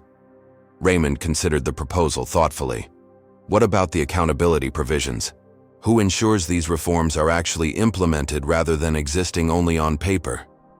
This was the critical question. Many corporate settlements resulted in promised reforms that were quietly abandoned once public attention shifted elsewhere. Real change required ongoing verification and consequences for non-compliance. After careful negotiation, Bradford agreed to a crucial addition: a court-appointed monitor who would oversee implementation of reforms for 5 years, with authority to access training materials, complaint data, and other relevant information to verify compliance. The settlement would also establish specific metrics for measuring improvement in equitable treatment, with financial penalties if targets weren't met. With these provisions secured, Raymond and the other plaintiffs agreed to settlement rather than pursuing the case to jury verdict. While a verdict might have resulted in larger punitive damages, the negotiated reforms with verification mechanisms offered more certainty of lasting change. The settlement, when announced, was landmark in both scope and specificity. Beyond substantial financial compensation to affected passengers, it mandated complete restructuring of all customer service training with third-party anti-bias experts, elimination of any practices that encourage different treatment based on perceived passenger demographics, transparent tracking and public reporting of discrimination complaints, diverse hiring initiatives for leadership positions, court-appointed, compliance monitoring with real enforcement authority, industry-first standards for anti-discrimination protocols. Most significantly, Highland agreed to share anonymized findings with industry groups, potentially influencing practices beyond just one airline. As Raymond had hoped, the case would establish precedent that could protect countless future passengers. The media coverage was extensive, with analysis focusing on both the groundbreaking reforms and the personal cost to Raymond. Conservative outlets continued questioning whether he could return to the bench with impartiality, while progressive voices celebrated his willingness to risk his position to create meaningful change. As Raymond left the courthouse after the settlement announcement, Clara by his side, a reporter called out, "Judge Chambers, was stepping down from the bench temporarily worth it for this outcome?" Raymond paused, considering the question seriously. "Justice isn't just rendered in courtrooms," he replied. "Sometimes creating justice requires stepping into the arena as a participant, rather than presiding from above. If this settlement prevents even one person from experiencing what I and others experienced, then yes, it was entirely worth it." Later that evening, as Raymond and Clara celebrated the outcome with Jordan's legal team, the discussion turned to Raymond's judicial future. The Ethics Committee had made clear that his return to the bench would face significant scrutiny and likely restrictions on certain case types. "Are you concerned about limitations on your judicial role if you return?" Jordan asked. Raymond smiled, slightly. "Throughout my career, I've faced limitations and extra scrutiny that my white colleagues never experienced. This will be no different. What matters is that we've created change that extends beyond any individual case I might have presided over." Clara raised her glass in a toast. to using privilege to dismantle systems that shouldn't require privilege to navigate in the first place. As glasses clinked around the table, Raymond reflected on the journey from that moment on the plane to this landmark settlement. The personal cost had been substantial, but so was the potential impact. Sometimes justice required more than impartial adjudication. It required direct confrontation with systems designed to perpetuate inequality, even at personal cost to those willing to challenge them. The true face of justice, Raymond had come to understand, wasn't always found behind the bench. Sometimes it emerged when those with power and platform chose to use them not for personal benefit, but to create change that would benefit those without such advantages. That was the legacy he hoped this case would establish. 2 years after the Highland Airlines settlement, Raymond Chambers stood at a podium in the corporate headquarters of Skyway Airlines, the nation's third-largest carrier. Behind him hung a banner reading, "Industry Leadership in Equitable Service, Standards." As the keynote speaker for this industry conference on diversity and inclusion practices, Raymond couldn't help but reflect on the remarkable transformation his ordeal had sparked across the aviation industry. "When I boarded that flight 2 years ago, I was simply a tired judge heading to his daughter's graduation," Raymond began, addressing the room of airline executives, trainers, and customer service directors. "I could never have anticipated that. One discriminatory interaction would ultimately transform service standards for millions of passengers." The changes had indeed been profound. Highland Airlines, under the court-appointed monitoring system, had completely restructured its training programs, eliminating the problematic premium cabin standards that had encouraged profiling. The airline had also implemented transparent tracking of discrimination complaints, with quarterly public reporting of statistics and resolution outcomes. Most significantly, Highland's settlement had created a domino effect throughout the industry. Facing similar lawsuits and public pressure, 5 other major carriers had proactively implemented comparable reforms. The industry association had established new best practices guidelines for equitable treatment, and customer satisfaction scores among passengers of color had shown measurable improvement across all participating airlines. "The most meaningful change," Raymond continued, "isn't found in corporate policies or training manuals. It's experienced by the thousands of passengers who now board flights without having their presence questioned based on how they look. It's measured in dignity preserved rather than dignity restored after harm." After his speech, Victoria Pearson, who had remained Highland's CEO despite the settlement turmoil, approached Raymond somewhat awkwardly. "Judge Chambers, your insights today were valuable," she offered with corporate politeness. "Highland has learned difficult but important lessons through this process." Raymond nodded, noting that her language still placed the discrimination in passive terms, rather than acknowledging direct corporate responsibility. True cultural change clearly remained a work in progress, even as policy reforms advanced. "The monitoring reports show promising improvements," Raymond replied diplomatically. "I hope those continue beyond the required 5-year period." Later that evening, Raymond met Clara for dinner to celebrate the 2nd anniversary of the settlement. Now a practicing civil rights attorney with a national advocacy organization, Clara had built upon her father's case to develop new legal strategies for addressing systemic discrimination in service industries. "Dad, have you made your decision yet?" Clara asked as they settled at their table. The question referred to Raymond's judicial future. After a 2-year leave from the bench, the ethics committee had cleared him to return to his position, though with the condition that he recuse himself from certain discrimination cases for 1 additional year. "I've decided to accept the conditions and return," Raymond said. "The restrictions are a small price to pay for the perspective I've gained through this journey." Clara smiled. "The judiciary needs your voice more than ever, especially now that you've experienced both sides of the system." Raymond's phone buzzed with a notification, an email from Jordan Williams with the subject line, "Melissa Harrison Update." Opening it, he found news that Melissa had completed a specialized training program in diversity and inclusion practices and had been hired by a corporate consulting firm that worked with service industry companies on anti-bias initiatives. "Melissa seems to have found an unexpected new path," Raymond observed, showing Clara the email. "Redemption comes in strange forms," Clara replied thoughtfully.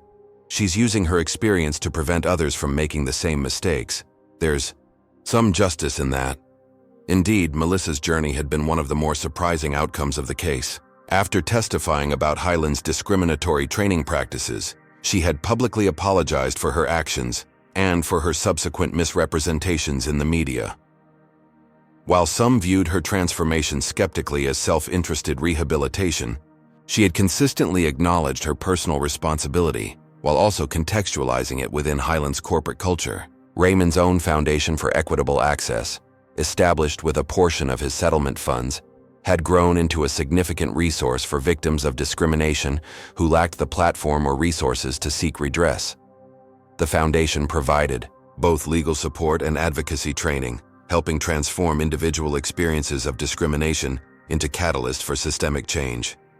As Raymond and Clara enjoyed their dinner, a young black flight attendant approached their table somewhat hesitantly. "Excuse me, Judge Chambers. I hope I'm not interrupting," she began. "I just wanted to thank you. I started working for Skyway Airlines last year, and our entire training program emphasizes equal treatment regardless of how passengers look or dress. My trainers specifically discussed your case as a turning point for the industry." This kind of encounter had become increasingly common for Raymond. People sharing how the settlement had created tangible improvements in their professional environments or personal experiences. These moments of connection reinforced the value of having pursued systemic change, rather than merely personal compensation or vindication.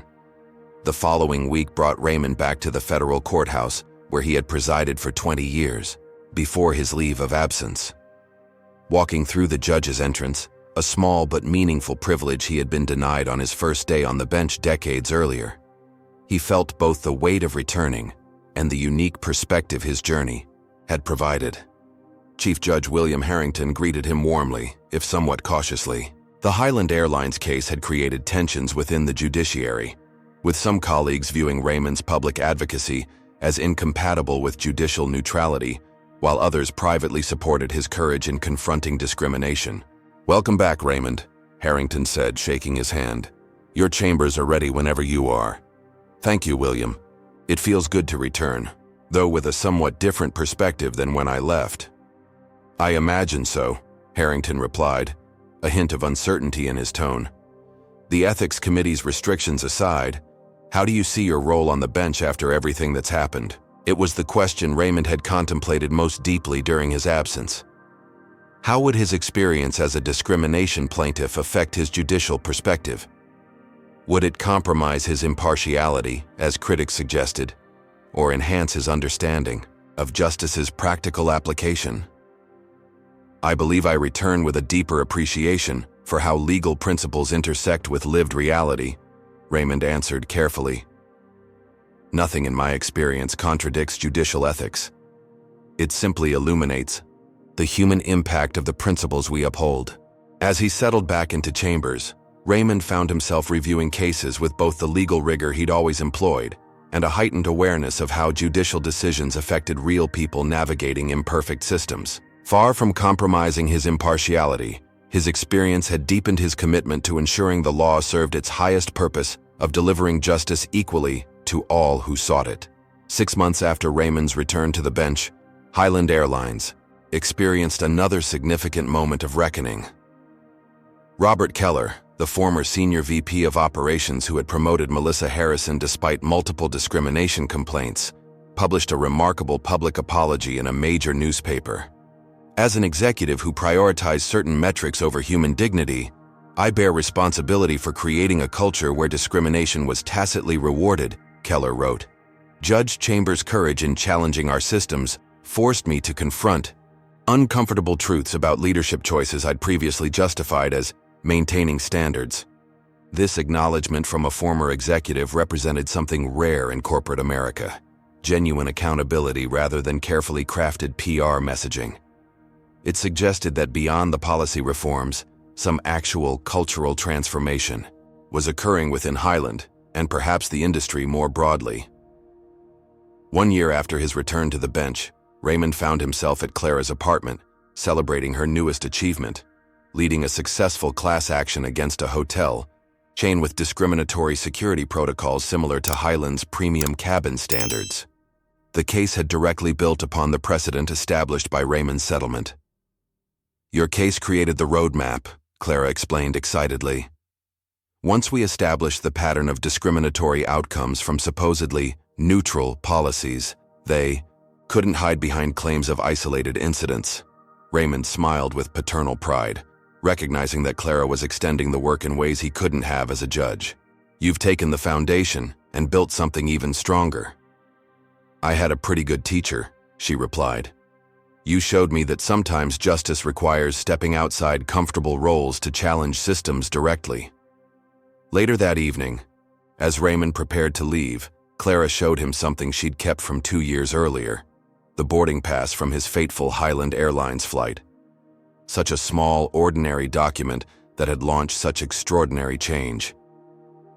"I saved it because I knew even then that flight would matter beyond that day," Clara explained. Raymond held the boarding pass thoughtfully.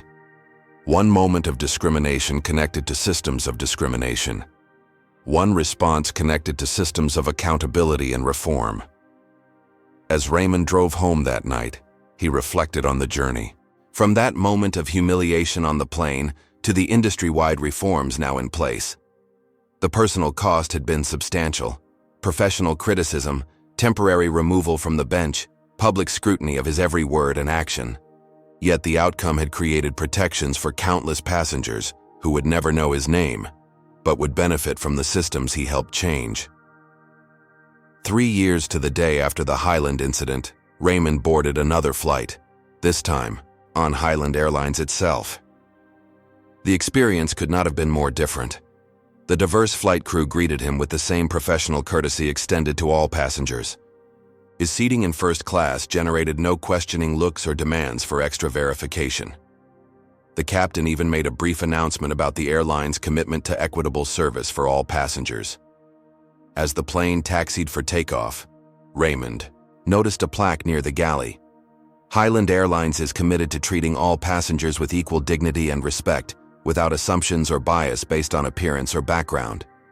Small changes, perhaps, compared to the vast challenges of discrimination that persisted throughout society, yet meaningful progress nonetheless, evidence that systems could be reformed when confronted directly by those with the platform and perseverance to demand change.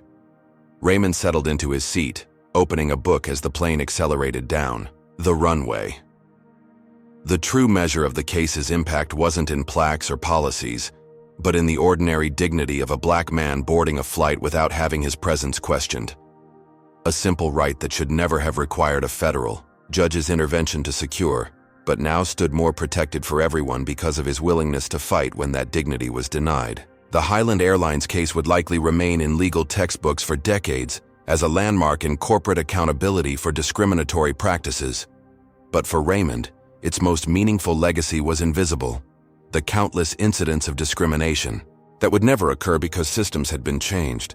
The passengers who would never know what they had been spared because one person with privilege had used it to create protection for those without it. That, Raymond reflected as the plane lifted into the clouds, was the true face of justice. Not merely punishing past wrongs, but transforming systems to prevent future ones. Not merely winning individual cases, but creating precedents that extended protection beyond those with the resources to demand it individually. Not merely occupying positions of authority, but using those positions to ensure dignity and fairness for all. What's your take on how Judge Chambers handled this situation? Was stepping down temporarily from the bench worth creating industry-wide change? Comment below with your thoughts on how one person's stand against discrimination can create ripple effects throughout an entire system. Don't forget to like, subscribe, share this story, and hit that notification bell if you want more powerful stories about justice and transformation. Thank you for joining me on this journey.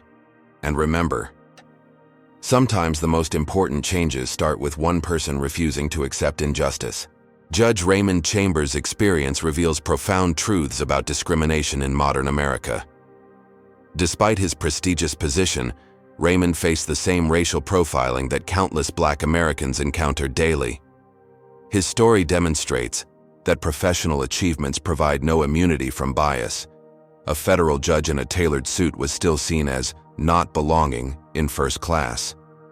More importantly, this case illustrates how individual incidents of discrimination often reflect systemic problems. Melissa Harrison wasn't simply one bad employee, but rather someone acting within a corporate culture that tacitly encouraged discriminatory treatment through its training, policies, and incentives. The true measure of justice isn't merely punishing individual wrongdoers, but transforming the systems that enable discrimination. Raymond's decision to pursue systemic change rather than personal compensation created protections for countless future passengers who lack his platform and connections. Perhaps most powerfully, this story shows the difficult balance between individual dignity and collective progress.